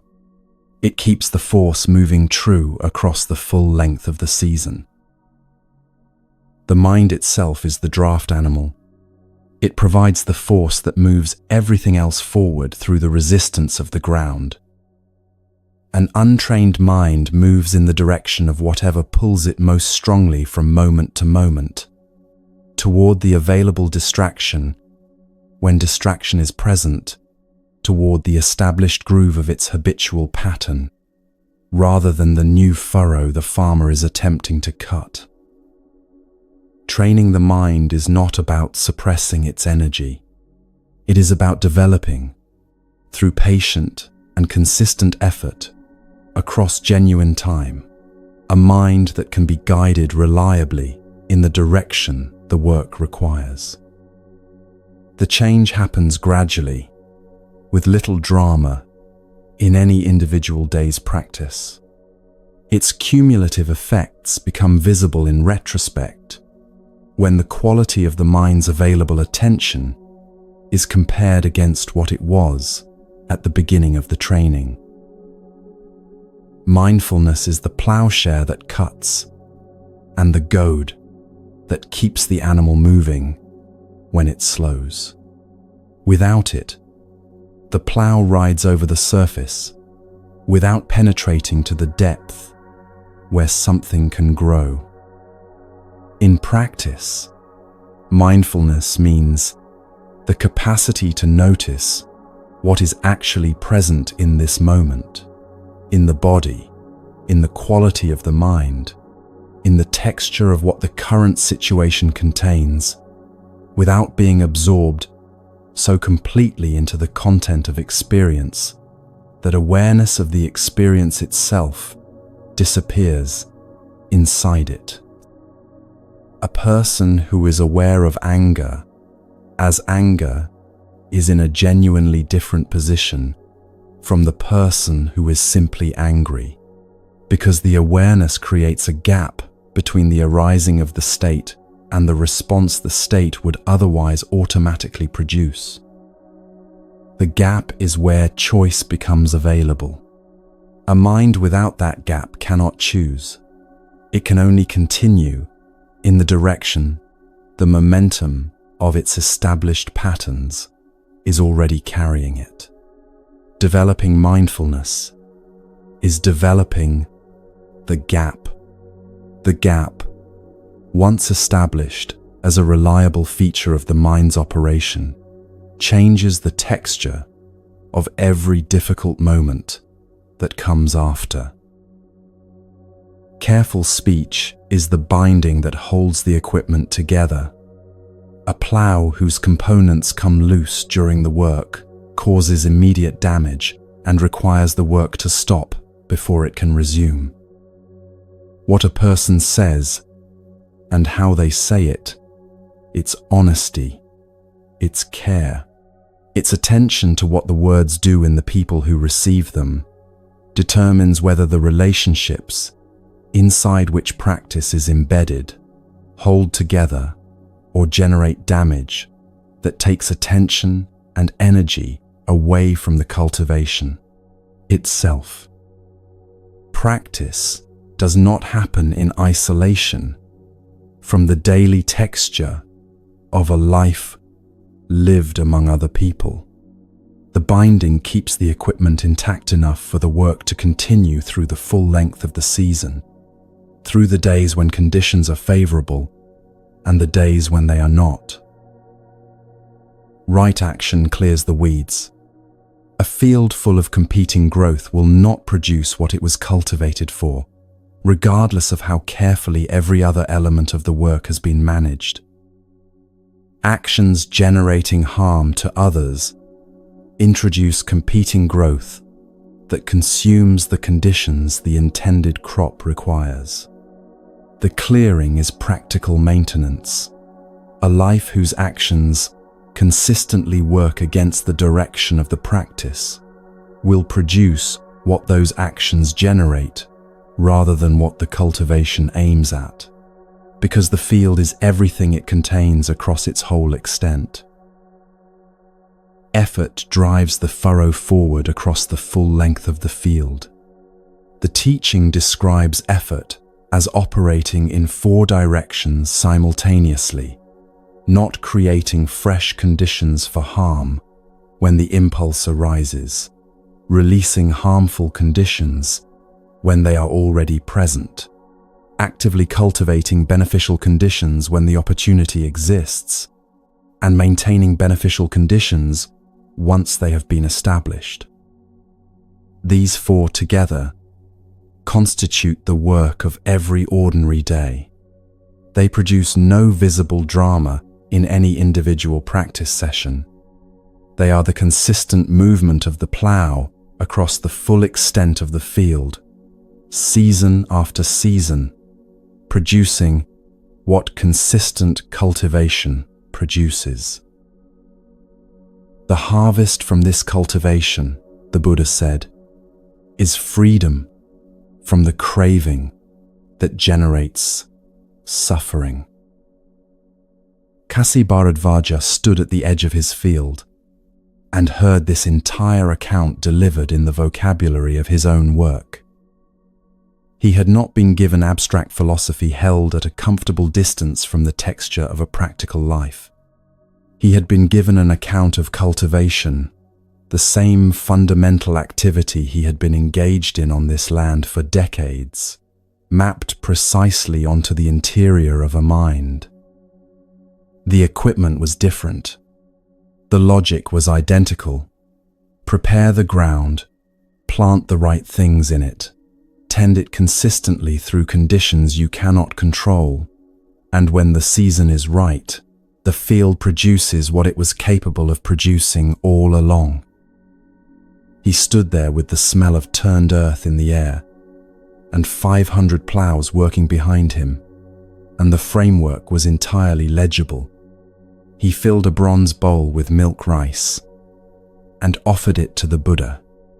He asked to receive the teaching as a layman, a person with 500 plows and the full weight of a practical life, who intended to bring this cultivation into the days he was already living in the field he already knew. Bharadvaja did not give up his field. This is worth holding directly. The path the Buddha described did not require abandoning ordinary life in favor of some more spiritually qualified version of it. It required bringing a specific quality of cultivation into the life already being lived, to the conversation that is about to go badly, to the moment when the familiar machinery wants to engage, to the quality of attention available to the work currently being done and the person currently present. The field for this cultivation already exists in every life. It exists in the texture of ordinary Tuesday mornings, in the specific moment when something goes wrong and the established spiral begins, in the daily accumulation of small choices about where attention goes and what the mind does with what it finds there. What the teaching provides is the seed, the rain, the plow, and the understanding of what the cultivation is for. The 8 areas of practice move across 3 broad territories that operate together and cannot be developed effectively in isolation from each other. The first territory covers how a person acts in the world: speech, physical action, and livelihood across ordinary hours. These 3 together determine the quality of the field in which everything else must grow. A person whose daily actions consistently generate harm to those around them is working in a field that keeps producing the specific conditions that make the inner cultivation harder. Speech that misleads, action that exploits, work that requires others to be damaged in its practice. Each introduces competing growth that consumes what the intended crop requires. The care brought to this first territory is the guiding pole, and the weeding brought into the full width of an ordinary life. It is the maintenance condition without which the rest of the cultivation cannot proceed cleanly, because what a person does with their body and voice across ordinary hours shapes the specific conditions in which the mind then attempts its own training. It comes first in the teaching structure, not as a moralistic gateway, but as the ground preparation that makes everything following it possible. The second territory covers the direct training of the mind, effort, mindfulness, and the development of sustained attention. This is the consistent rain and the sharp plowshare applied to the interior of a mind that has been running on its habitual momentum, largely unexamined, for most of its life. What this training requires in practice is less dramatic than it tends to sound when stated formally. It is the repeated return to present moment awareness across ordinary days, noticing when the mind has moved into its familiar spiral and returning before the spiral has completed its course, developing the capacity to sustain attention on what is actually present rather than on the narration the mind produces about what is present. The training accumulates through exactly this kind of consistent, unglamorous return. After months of genuine practice, the mind a person returns to is different from the one they started with, more available to what is present, less automatically driven by established patterns, more capable of the gap between stimulus and response, in which a considered response becomes an actual possibility rather than a foregone conclusion. The change is invisible from the outside in any individual day's practice. Across a season of genuine effort, it becomes unmistakable. The third territory covers how clearly experience is seen. Clear seeing here means the capacity to observe how experience is constructed moment by moment, craving arising in contact with the pleasant, aversion arising in contact with the unpleasant, the impermanence of both, the constructed nature of the self that appears to stand behind the process and manage it from a safe distance. This territory requires the first two to have developed sufficiently to provide the conditions it needs. The first territory reduces the friction that obscures clear perception. The second makes subtle mechanisms visible that the unexamined mind moves through without registering.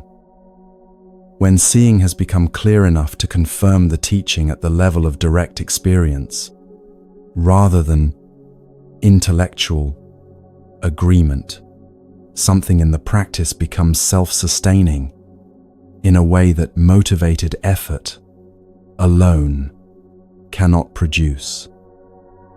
A person who has directly seen, even once, even briefly, that the adding is a process the mind is performing rather than a truth the situation contains, has a form of knowing that changes the entire orientation of the practice. The harvest develops progressively and is visible in ordinary life well before any complete attainment has been established.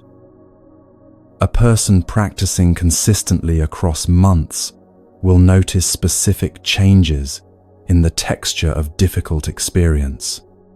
The error that previously generated extended self-recrimination is seen as an error, something that happened, with consequences that can be addressed, without becoming the occasion for an extended interior prosecution of the person's fundamental adequacy.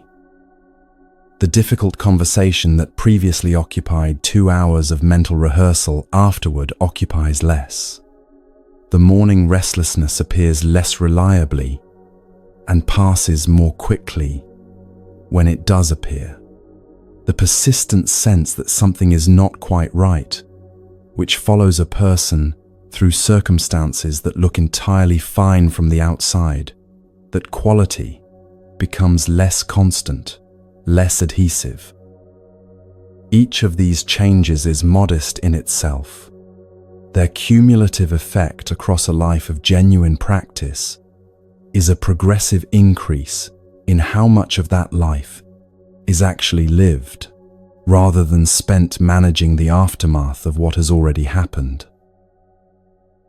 The harvest itself is freedom from the automatic machinery that turns plain experience into elaborated suffering. Difficulty is still difficult. Loss is still loss. Impermanence continues to operate in everything that matters. What changes is how much of the mind's available attention is consumed in the aftermath of plain experience, and how much becomes available for what is actually present in the current moment.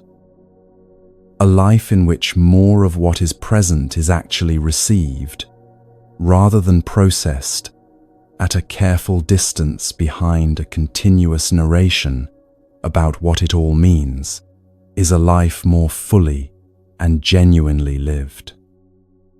That progressive increase in the quality of presence is the harvest that does not disappoint, because it deepens through the cultivation itself, regardless of what any particular season delivers. A wandering stranger spent years walking toward a teaching he could not have named. He had been preparing the ground without knowing that was what the walking was for. He arrived one evening at a potter's house on a road like any other road, asked if he could rest there overnight, and was told yes. Another traveler had already settled in ahead of him. They shared the space in the ordinary way that travelers share space when the night has come and the morning's next stage has not yet been determined. What passed between them before the night ended, the teaching the stranger received from the man he did not yet know, was the Buddha in that unremarkable place, under those entirely ordinary conditions, is the fifth part of what this video has been building toward: how the four truths hold together in a single understanding, why cessation is possible at all, and why ground prepared across years of walking can receive, in a potter's house on an otherwise ordinary evening, exactly what it has spent years being prepared for.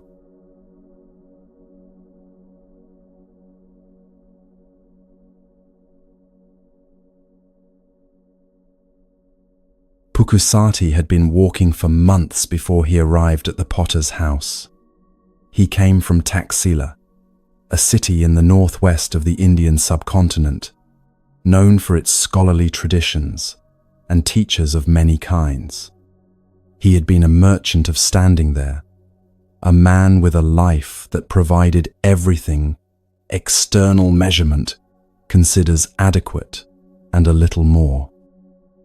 The accounts in the tradition describe him receiving news of the Buddha not through hearsay, but through a letter from a king who had encountered the teaching himself and wanted to share what he had found with someone he genuinely respected. The letter described the quality of a mind that had understood something about the nature of experience with sufficient depth that it showed in how the man moved through the world, in the quality of attention he brought to whatever was in front of him, in the specific stillness of someone who had arrived somewhere that most people never reach. Pukusati read it with care. Something in the reading landed with the weight of recognition, the quieter quality of encountering a description of what has been true for a long time and has not yet been named. He gave up his household. He took robes. He began walking south toward the middle country where the Buddha was teaching. The walking itself matters to this story. Pukusati was not traveling to a confirmed address. He had no reliable description of what the Buddha looked like, no community to guide him toward a specific monastery, no itinerary confirmed in advance. He walked toward a teaching he could not have precisely described, sustained by the specific quality of orientation that years of genuine seeking develops in a person, the readiness that recognizes what it has been looking for when conditions finally bring them together, without requiring prior confirmation that this will be what it turns out to be. A person walking towards something they can name, but not describe, has a specific quality of attention that differs from ordinary purposeful travel. There is no accumulation of certainties along the way, no evidence building toward confirmation that the destination exists. Each day's walking is undertaken with the same provisional faith as the previous days, and the only thing changing across the months is the accumulated distance. Pukkasati walked with this quality through the whole span of the journey. He did not know what arrival would look like. He knew only that he was oriented in the right direction, and that continuing was what the practice required of him. This quality, ground prepared, without knowing what seed it was being prepared for, is itself part of what the teaching in the potter's house that night was about. He arrived in Rajagaha as the evening light was failing. He needed shelter. He found a potter named Bhagava and asked if he could rest under his roof. The potter said yes, and mentioned that another wandering ascetic was already settled inside. Pukkasati went in, found a place on the floor, offered the other man the appropriate greeting of one practitioner to another, and settled into his own practice for the night. The other man was the Buddha. Pukkasati did not know this. They shared the space in the ordinary way that two strangers share space when the night has come and there is nothing to negotiate, each contained within his own attention, each occupied with his own interior work. The potter's house was the kind of structure that working people used across that region, functional, modest, built for the work it housed rather than for the comfort of those passing through it. Outside, the sounds of a town settling towards sleep. Inside, two wandering ascetics and the specific quality of stillness that arrives in any place once the ordinary activity of the day has concluded. There was nothing to mark the occasion, no ceremony, no preparation, nothing to indicate that what was about to happen was anything other than two strangers sharing borrowed shelter from the dark. At some point in the shared quiet, the man Pukkasati did not yet know began to teach.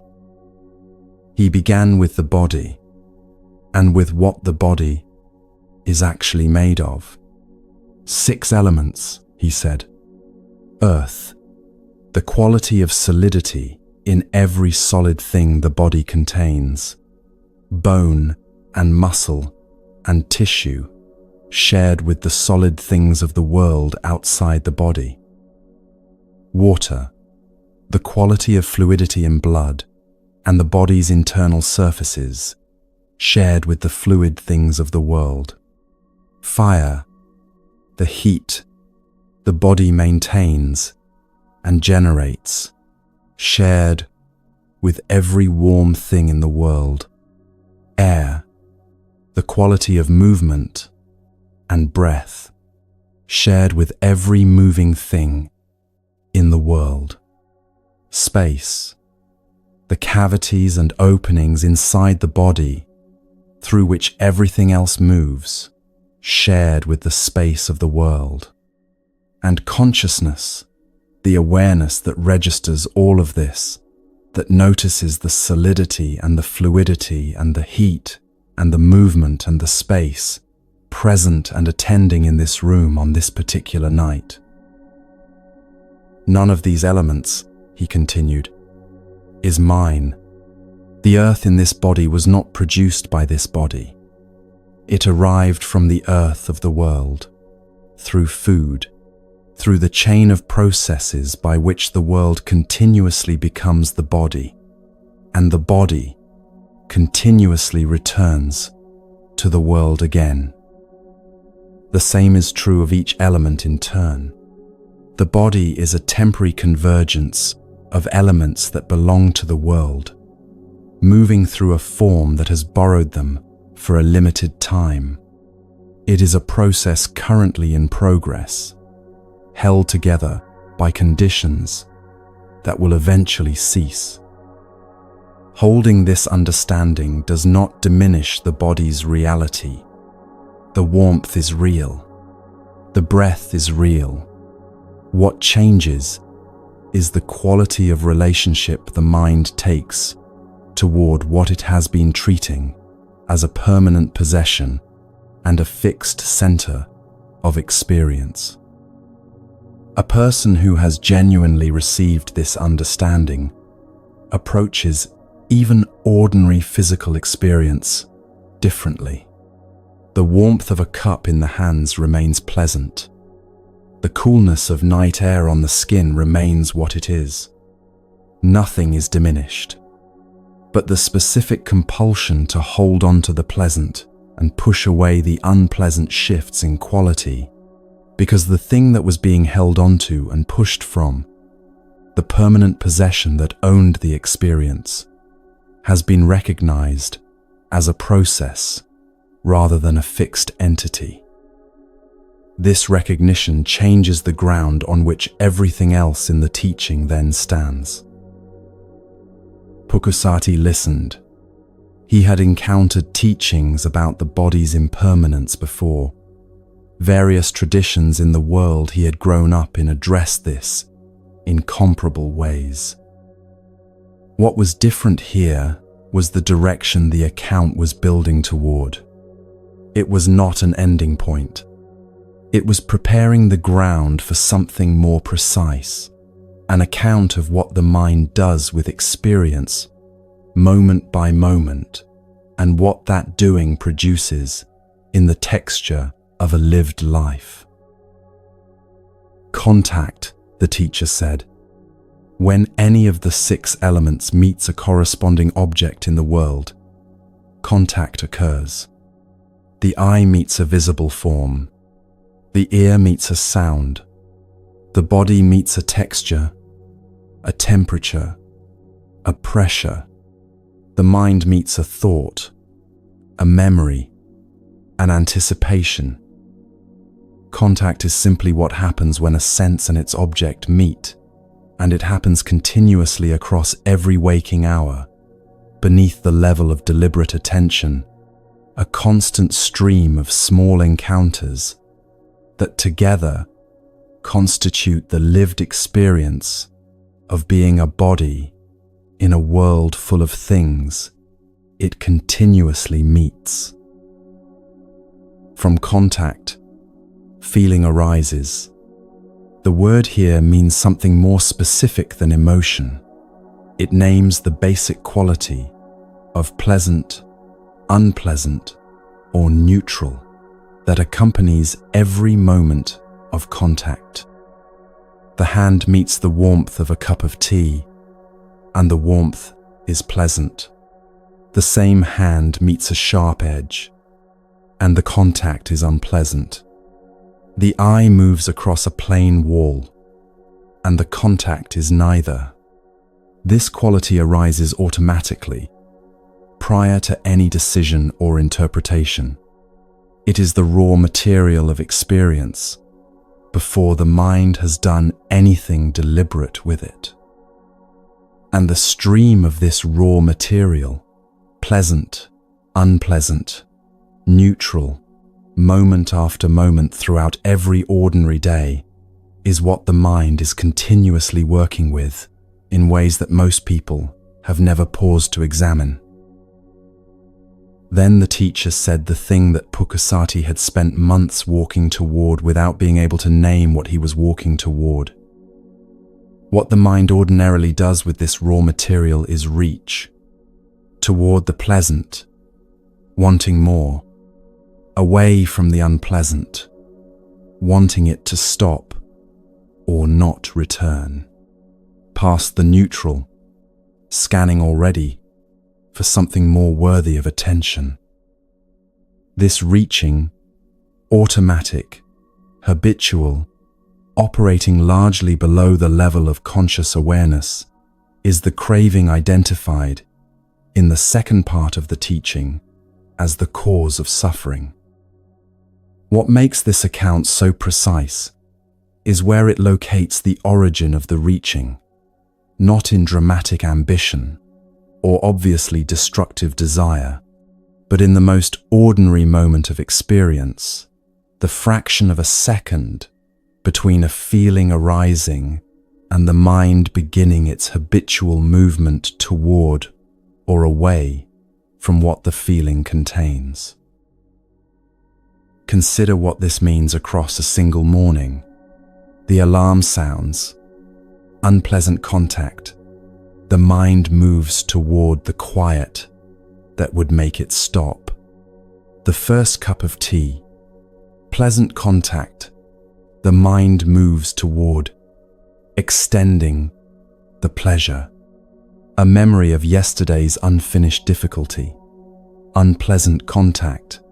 The mind moves towards suppression or the distraction that would briefly provide relief. Each of these movements is small. Each produces a brief trace of the reaching quality in the mind.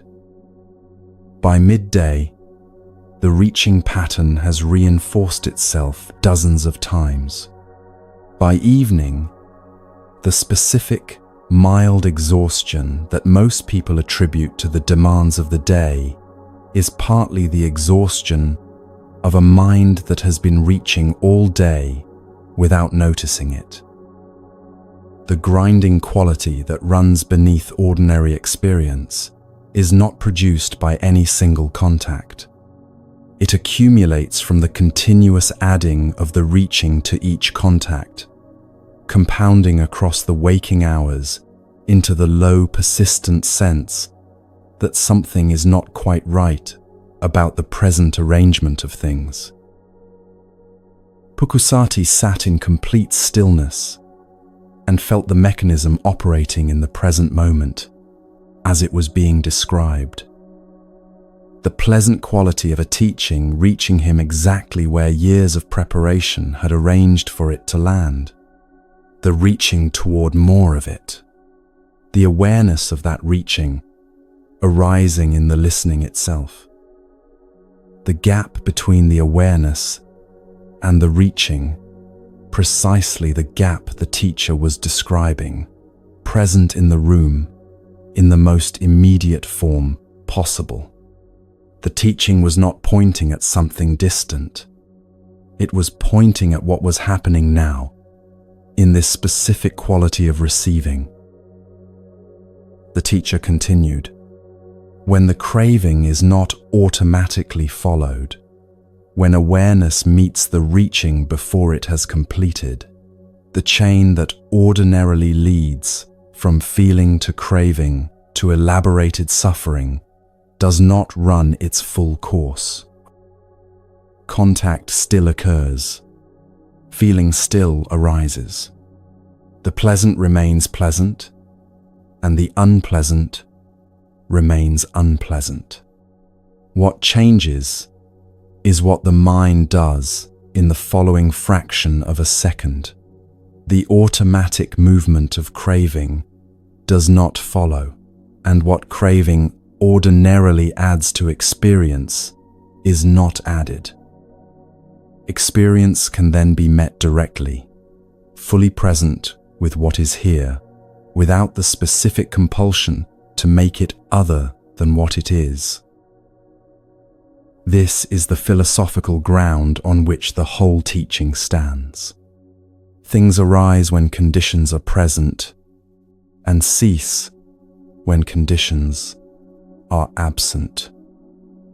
Nothing arises randomly, and nothing persists independently of what is sustaining it. Suffering arises when craving meets feeling in the habitual way, and the chain runs its full course. When that meeting is interrupted by clear seeing, what the meeting ordinarily produces does not arise. The first part of the teaching, that suffering exists, is explained by this. Suffering is conditionally produced. The second, that craving is its cause, is explained by this. Craving is the specific link in the chain where the adding occurs. The third, that cessation is possible, is confirmed by this. A conditionally produced chain can be interrupted at the point where conditions are being added. The fourth, the path, is the cultivation of the conditions that make that interruption progressively more available across the ordinary days of an ordinary life. The 4 parts are not 4 separate teachings requiring individual acceptance. They are 4 facets of a single understanding: how suffering is built, from what it is built, where the building can be interrupted, and how consistent practice develops the capacity for that interruption across months and years of genuine effort. Pukkasati sat with this through the hours of that night. At some point, in the way genuine understanding sometimes completes itself through full recognition, rather than through accumulation of further information, something shifted in him that the tradition describes precisely: the first stage of awakening, in which the mechanism has been seen clearly enough that the direction of practice cannot be reversed. A person who has directly seen how suffering is constructed cannot unsee it. The habitual patterns do not dissolve in a single night. What changes is what the patterns operate inside. A mind that now sees the reaching as reaching, rather than inhabiting the reaching from inside it without any distance, is a genuinely different mind in its relationship to experience. The craving still arises. The contacts and feelings still occur. What has changed is the gap, now consistently available in a way it was not consistently available before, between the feeling arising and the habitual movement following it. That gap was present in Pukkasati before the sky outside the potter's walls began to lighten. When there was enough light to see clearly, he asked the man across the room, "Who are you?" The man said, "I am Gautama." Pukkasati was quiet for a moment. Then he rose, approached, and expressed his respect in the form the tradition prescribed.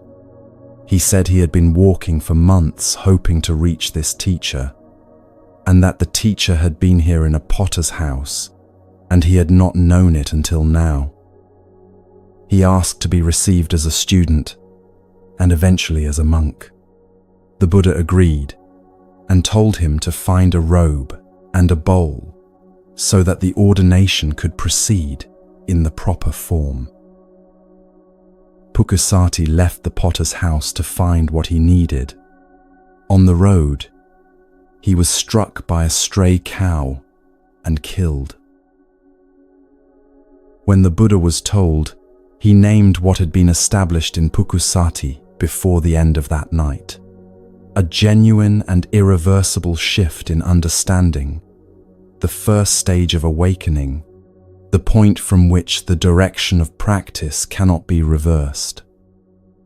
The ordination, the robe, the formal continuation, these are the forms liberation takes in a life that goes on. Pukkasati's life did not go on. The cow was a cow on a road, moving from its own conditions, producing what it produced. The tradition makes no claim that this was deserved consequence, and no part of this teaching softens the plain fact: a man killed on a morning road after finding what he had spent months walking toward. What the tradition records clearly is the quality of what had been established before the road ended, and it records it without hesitation. The ending carries its own teaching. The third part of the teaching claims that cessation is not contingent on circumstances remaining favorable. Mahāsīlava demonstrated this in a charnel ground, his kingdom lost and his body buried. Pukusati demonstrates it at the most irreducible level. What was established in him in the potter's house did not depend on what the road chose to do the following morning. The interior shift was established through its own conditions and was not undone by external ones. Liberation, in this teaching, is a quality of relationship to experience that circumstances can no longer reliably disturb, and a stray cow on a morning road is not a counterexample. Every section of this video has shown one face of what Pukusati received in the potter's house. Vasithi's wandering showed where suffering lives when a life's organizing center is suddenly gone, the mind continuing the movement the life had trained it for, searching the space where the presence used to be. Magandia's anger showed how craving protects itself from recognition, the resistance the mechanism generates when the teaching gets close enough to disturb what the mechanism depends on. Mahāsīlava in the charnel ground showed what becomes available when the adding stops, experience met without the mind's compulsion to make it other than it is, even in conditions where that compulsion would seem inevitable. Kasi Bharadvaja's field showed the cultivation through which this capacity develops, in ordinary language, and through the logic of ordinary work. And Pukusati's night showed all four held together, how suffering is constructed from the raw material of contact and feeling and habitual reaching, how the chain can be interrupted at the point where awareness meets the adding before the adding has completed, and why the preparation a person brings to the moment of genuine teaching determines what that teaching can produce when conditions finally bring it home. The teaching has one more movement, and it is the one most immediately applicable to a life lived in its ordinary form. A woman named Damadina sat with her former husband and answered every question he brought her about the four parts of the teaching. Each answer was precise, technically complete, and confirmed by the Buddha without a single revision. What she demonstrated was something the potter's house and the charnel ground and the field could only approach, that the teaching does not require extraordinary circumstances, dramatic encounters, or months of walking towards something that cannot yet be named.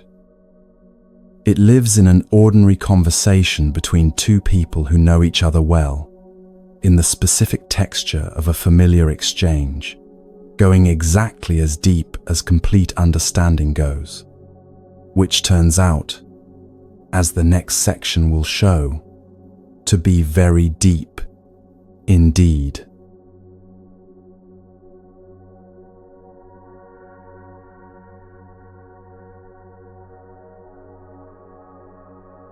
Visakha and Damadina had been married in Rajagaha for years when something changed in her.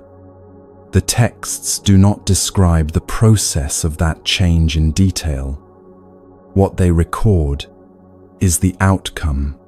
She came to Visakha one day and asked to be released from the marriage so that she could ordain and practice the teaching in the form her understanding now required.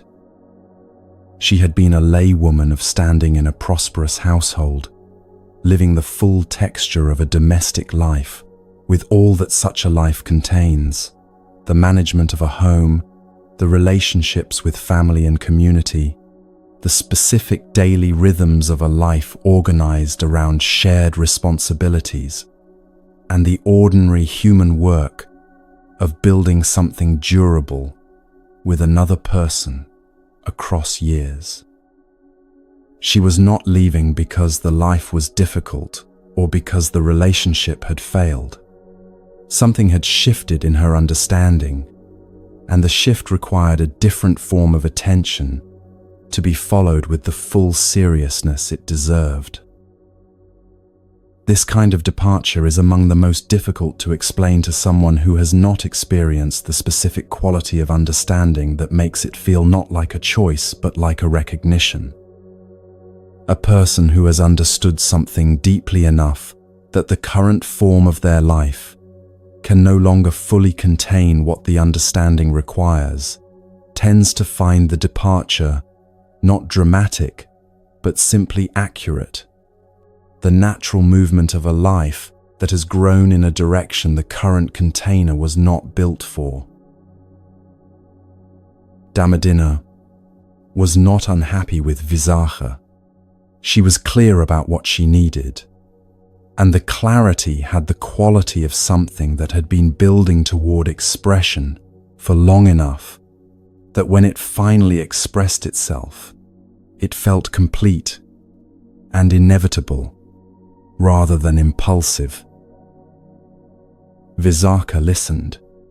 He gave her what she asked for with the specific quality of respect a person extends when they recognize something genuine in another person, even when that genuine thing is moving in a direction they cannot yet follow themselves. There are moments in close relationships when one person's clarity about what they need becomes a kind of gift to the person receiving it, even when what they are being given is the other person's departure. What Visakha was given was the sight of someone choosing a path with complete sincerity, the specific quality of commitment in her that would not bend toward convenience or the comfort of what was already built and familiar. He could recognize that quality even without fully understanding where it came from. He gave her what she asked for. The generosity of that giving was its own form of understanding, even if he could not yet have named what he was understanding. She left and practiced with the full commitment of someone who has set down the actual daily texture of a comfortable life, not comfort as an idea. She did not practice at the edge of her life while maintaining the rest of it intact. She had reorganized entirely around the practice, which is what the ordination meant in practice rather than in ceremony. The tradition records that her understanding developed with notable speed. The language it uses suggests a mind that had been prepared in ways that became available once the conditions for full practice were present. The years in the household had done something in her that she had not been doing deliberately.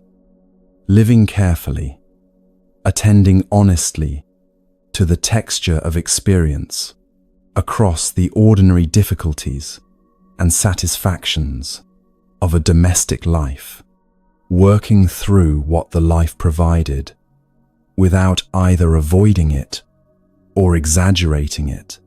These had cultivated ground that the practice could then work with directly. Preparation that does not look like preparation from inside it is still preparation. The ground was ready, and practice in those conditions moved quickly because the ground had been quietly prepared for a long time before the formal cultivation began. Visakha, back in Rajagaha, continued his own practice after her departure. He had always been a serious person, and her leaving gave his seriousness a direction it had not previously had. Witnessing a genuine transformation in someone close sometimes opens a door in a person that remained closed while that person was present, as though the specific quality of their change makes visible a possibility that had previously been abstract. He began studying and practicing in earnest.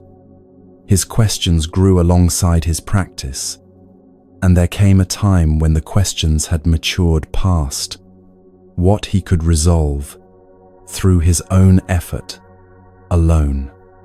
He needed to bring them to someone who could answer them from the inside of genuine understanding. He went to find Dhamma. She had returned to the vicinity of Rajagaha and was living there. The meeting was arranged with the formality appropriate to a conversation between a layman seeking instruction and a monastic capable of offering it. The specific formality of the occasion bracketed the history of who they had been to each other, not erasing it, but setting it aside in the way that any genuine conversation sets aside whatever is not relevant to the quality of the exchange taking place. He asked for permission to question her. She said, "Ask whatever you wish, and whatever I understand, I will explain." The simplicity of her offer was itself an indication. She was not offering to share information she had learned, but to describe what she could directly see. Visakha asked his first question: "What is identity?" Dhammadinar's answer was immediate and specific. "Identity," she said, "is the 5 ways we cling to experience. We cling to the body, treating it as a fixed possession that belongs to a stable self, and is that self's most immediate territory. We cling to feeling, the stream of pleasant, unpleasant, and neutral sensations that arises through contact with the world, treating them as things that happen to a person who stands behind them as their permanent owner and manager. We cling to perception, to the organizing categories through which raw sensory input is sorted into recognizable objects, situations, and meanings. We cling to mental formations, the habitual patterns of thought, intention, reaction, and emotional response that have been running through the mind across the years of a life until they feel like character rather than conditioning. And we cling to consciousness itself, the knowing quality that registers all the others, treating it as the most fundamental and permanent of all. Identity is the sum of this clinging, the process of grasping applied continuously to these 5 elements of experience, constructing through that application the sense of a continuous self who stands behind them and manages them from a stable center. What is the origin of identity? The craving, she said, that reaches toward the pleasant, toward the continuation of what is currently good, away from what is unpleasant, and toward its cessation. The grasping applies itself to the 5 elements and produces, through that application, the felt sense of a self who owns them. The self appears to be the one doing the wanting. The wanting is what is producing the self. This reversal is among the most counterintuitive movements in the entire teaching, and also among the most liberating once it has been directly seen. The self who appears to be doing the craving is itself a product of the craving, constructed and continuously reconstructed by the activity of grasping applied to the elements of experience as they arise. There is no fixed entity at the center doing the grasping. There is the grasping, and the sense of a center is what the grasping generates. Understanding this does not immediately dissolve the sense of center. It changes the relationship to it, from taking it as a given to recognizing it as a process that can be observed, and a process that can be observed is a process that can be worked with. What is the cessation of identity? The complete fading and cessation of that craving, its abandonment, its relinquishment, its release, she said. When the craving ceases, the identity the craving was constructing ceases with it.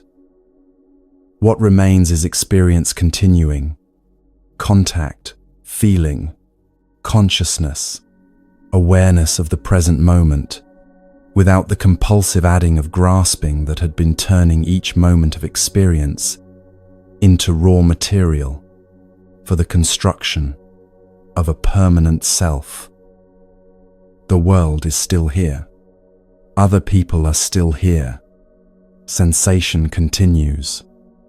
The difference is in the quality of what meets all of this. The specific compulsion to make each moment serve the ongoing project of being a particular self with particular needs is no longer operating.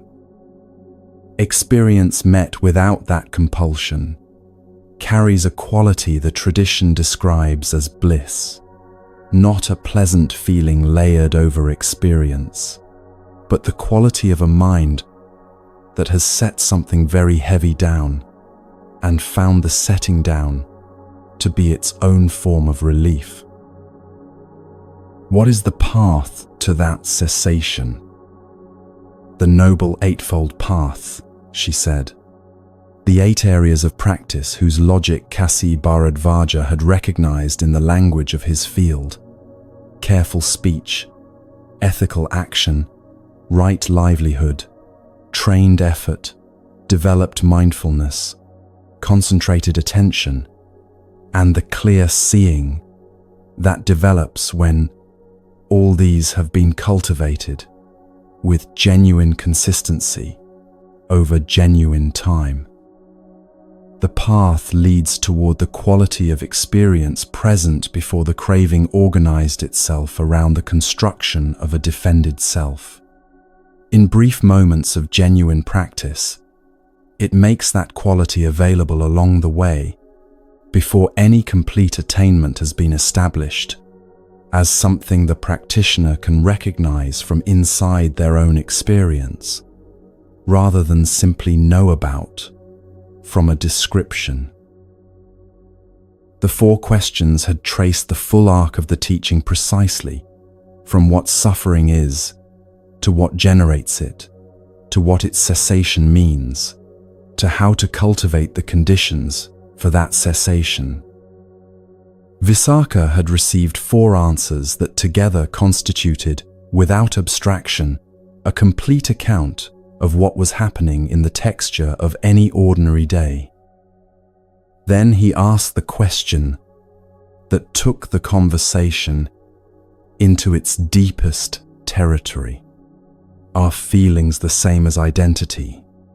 Or are feelings one thing and identity another?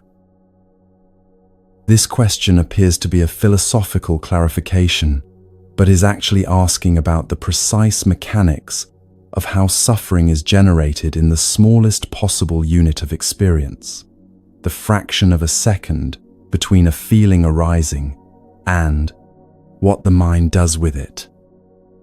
Feelings are neither identical to identity, Dhammadinna said, nor simply separate from it. The relationship is more specific than either framing captures. Feelings arise in the body through contact. When any sense meets its corresponding object, a feeling arises carrying the basic quality of pleasant, unpleasant, or neither. This feeling is, in itself, simply what it is, an event in experience, arising from specific conditions, passing when those conditions shift. It constructs nothing on its own. It does not produce a self or generate suffering simply by arising and passing. What produces identity from feelings is what the mind does in the moment after they arise, the automatic movement of craving toward the pleasant and away from the unpleasant, the organized activity of grasping, meeting each feeling as it arrives, and treating it as raw material for the ongoing construction of a self who owns the feelings and must manage their implications. Identity is built and reinforced in that meeting, in the fraction of a second between the feeling arising and the habitual reaching following it. Each time this occurs, the construction is reinforced, the sense of a continuous self who has had pleasant experiences and unpleasant experiences, and is navigating the stream of them towards something better, is generated again, made a little more solid, given a little more history to stand on. Across the thousands of such moments that constitute an ordinary waking day, this process of construction runs so consistently and so automatically that the self it produces feels entirely real, entirely stable, and entirely the kind of thing that manages feelings rather than being produced by them. Consider what this looks like in any ordinary morning. An unpleasant thought arises before the day has properly begun, a trace of yesterday's difficulty, a worry about something ahead, a brief image of something said or left unsaid. The feeling is unpleasant. This is simply what has arisen, a neutral description of a specific quality present in this moment of experience. What ordinarily follows, in the fraction of a second after the feeling arrives, is the activity of a self managing it, interpreting the feeling, relating it to other memories and anticipated futures, building from it a narrative about the person who is having it, and what the feeling reveals about that person's situation in the world. The narrative generates its own feelings. Those feelings generate further interpretation. The original thought, which lasted a fraction of a second, has become the seed of something occupying the next 20 minutes, an elaborate internal structure built from a single moment of contact, which would not have grown into that structure if the grasping had not immediately met the feeling and begun its work. What Dhammadina is pointing at is the specific step where this amplification begins, the fraction of a second gap between the feeling arising and the reaching following it. That gap is where the practice lives in its most immediate form, because that gap is where the choice between following the habitual reaching and not following it is actually available. A mind that sees the reaching as reaching in that moment, that has developed enough clarity to notice the movement before it has completed, is in a genuinely different relationship to experience from a mind moving through the same sequence without any space between the feeling arising and the full habitual response being engaged. The difference in any individual moment is small. Across months and years of genuine practice, the accumulated difference is what the cultivation of the Eightfold Path actually produces. The restlessness becomes less adhesive. The spiral after an unpleasant feeling runs a shorter course. The pleasant moment is received more fully because the mind is less occupied with the specific work of holding on to it. These changes are not dramatic in any single practice session. They are the harvest Kasi Bharadvaja understood when the Buddha described what the cultivation was for. Visakha took everything she had said and went directly to the Buddha. He reported the conversation in full and asked whether Dhammadina had answered correctly. The Buddha's response is recorded in the text with quiet completeness. "She has answered correctly," he said. "If you had asked me the same questions, I would have given you the same answers. Dhammadina is wise. She has the capacity to teach the teaching." There is nothing qualified about this confirmation. No asterisk, no modification, no single answer revised or softened. A woman who had been a married laywoman in a Rajagaha household, who had practiced seriously since her ordination, who brought no formal rank or institutional seniority, who had simply brought genuine attention to genuine practice over genuine time, had described the full depth of the Four Noble Truths, down to their most subtle implications, with complete accuracy. The Buddha confirmed her capacity to teach them to others, without qualification, without suggesting that formal training or institutional standing would have produced a more reliable account. Understanding lives wherever the conditions for it have been genuinely met, and the conditions have nothing to do with rank. This confirmation carries something specific for anyone who has listened this far. The teaching does not live in specialized roles or particular lineages, or the formal institutions that have carried it across the centuries. It lives in genuine understanding, and genuine understanding develops wherever genuine practice has met the actual texture of experience over real time. Dhammadina practiced in the conditions she had. She brought the full quality of her available attention to what the practice asked of her across the years between her ordination and this conversation. What she demonstrated when Visakha came with his questions was the outcome of that work, understanding absorbed so completely into perception that it expressed itself without effort, the way a person with unimpeded sight describes what is simply visible from where they stand. The conversation happened on an ordinary day, in ordinary proximity, between two people who had known each other for years.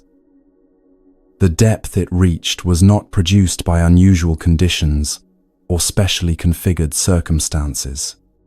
It was produced by genuine practice, meeting genuine questions in a space where both were taken with full seriousness. That space is available in any morning, in any conversation, in any life that has been bringing genuine attention to what the practice asks. The setting does not need to be formal.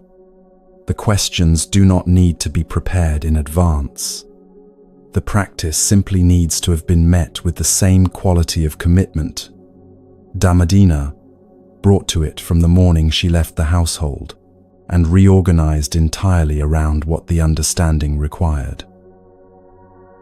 The mechanism she described operates right now in the experience of anyone listening. Contact is occurring continuously, the body in contact with the temperature of the room, with the surface it is resting on, with the sounds present in whatever space this listening is happening in. Feelings are arising from each of those contacts, each carrying its basic quality of pleasant, unpleasant, or neutral, each lasting a fraction of a second before the next arrives.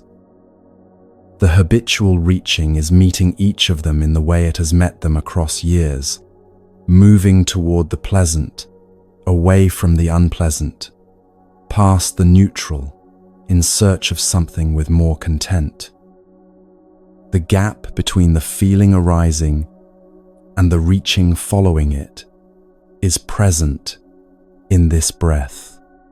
Practice develops the consistent availability of the awareness that can see that gap before the reaching has completed, not in extraordinary conditions, not in formally configured practice settings only, but in this ordinary hour, in whatever circumstances this listening is embedded in.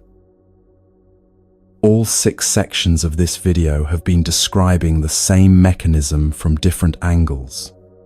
Vasithi's wandering showed what happens when the organizing center of a life is suddenly gone and the reaching continues without anything to reach. Magandia's anger showed how craving protects itself from recognition in a person who loved genuinely, but could not see the grasping woven through the love. Mahāsīlava in the charnel ground showed what the mind is capable of when the second layer, the adding to what is already present, is not operating.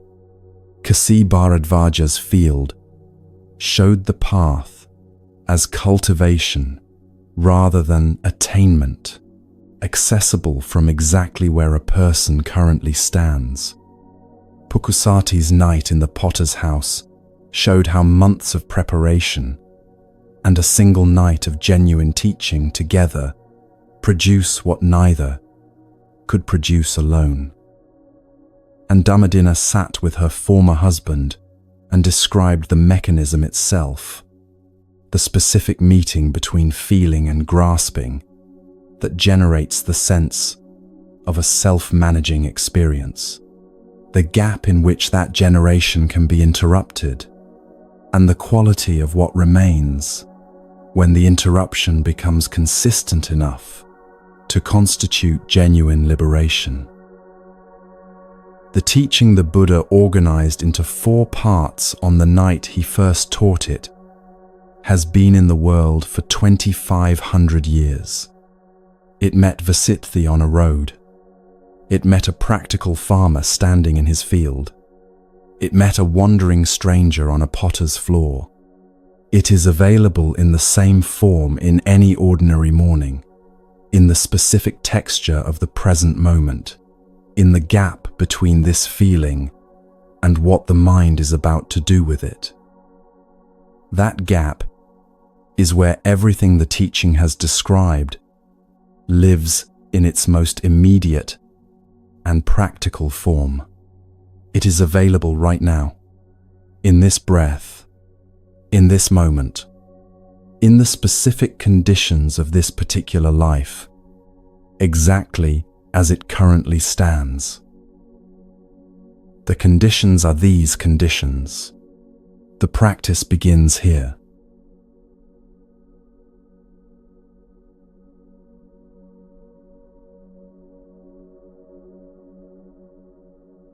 The opening of this video asked one question: what did the Buddha say about why life hurts? 6 people carried that question through their lives before it was named directly. Vasitthi wandered the roads near Mithila, carrying it in her hands and her arms, and the specific absence where children used to be. Magandia carried it as anger, which is one of the forms it takes when the mechanism is operating too close to the center of a life to be seen clearly. Mahāsīlava carried it buried to his neck in a charnel ground and found something in himself that the darkness and the jackals and the loss of an entire kingdom could not reach. Kasi Bharadvaja carried it in his field and recognized it the moment it was given back to him in the language he had worked in his whole life. Pukusati carried it for months on a road heading south and found it on an ordinary floor on an otherwise ordinary night. Dhammadina carried it into the gap between a feeling arising and the reaching following it, and described what she found there with a precision the Buddha confirmed without a single revision. The answer has 4 parts. Suffering is real. It arises from craving. Craving can cease. There is a path. The path runs through the texture of exactly the life you are already living. It begins in the next moment you notice the reaching before it has completed. Wherever you are listening from tonight, whatever form of the wheels grinding is present in your life right now, that moment is closer than it has ever been.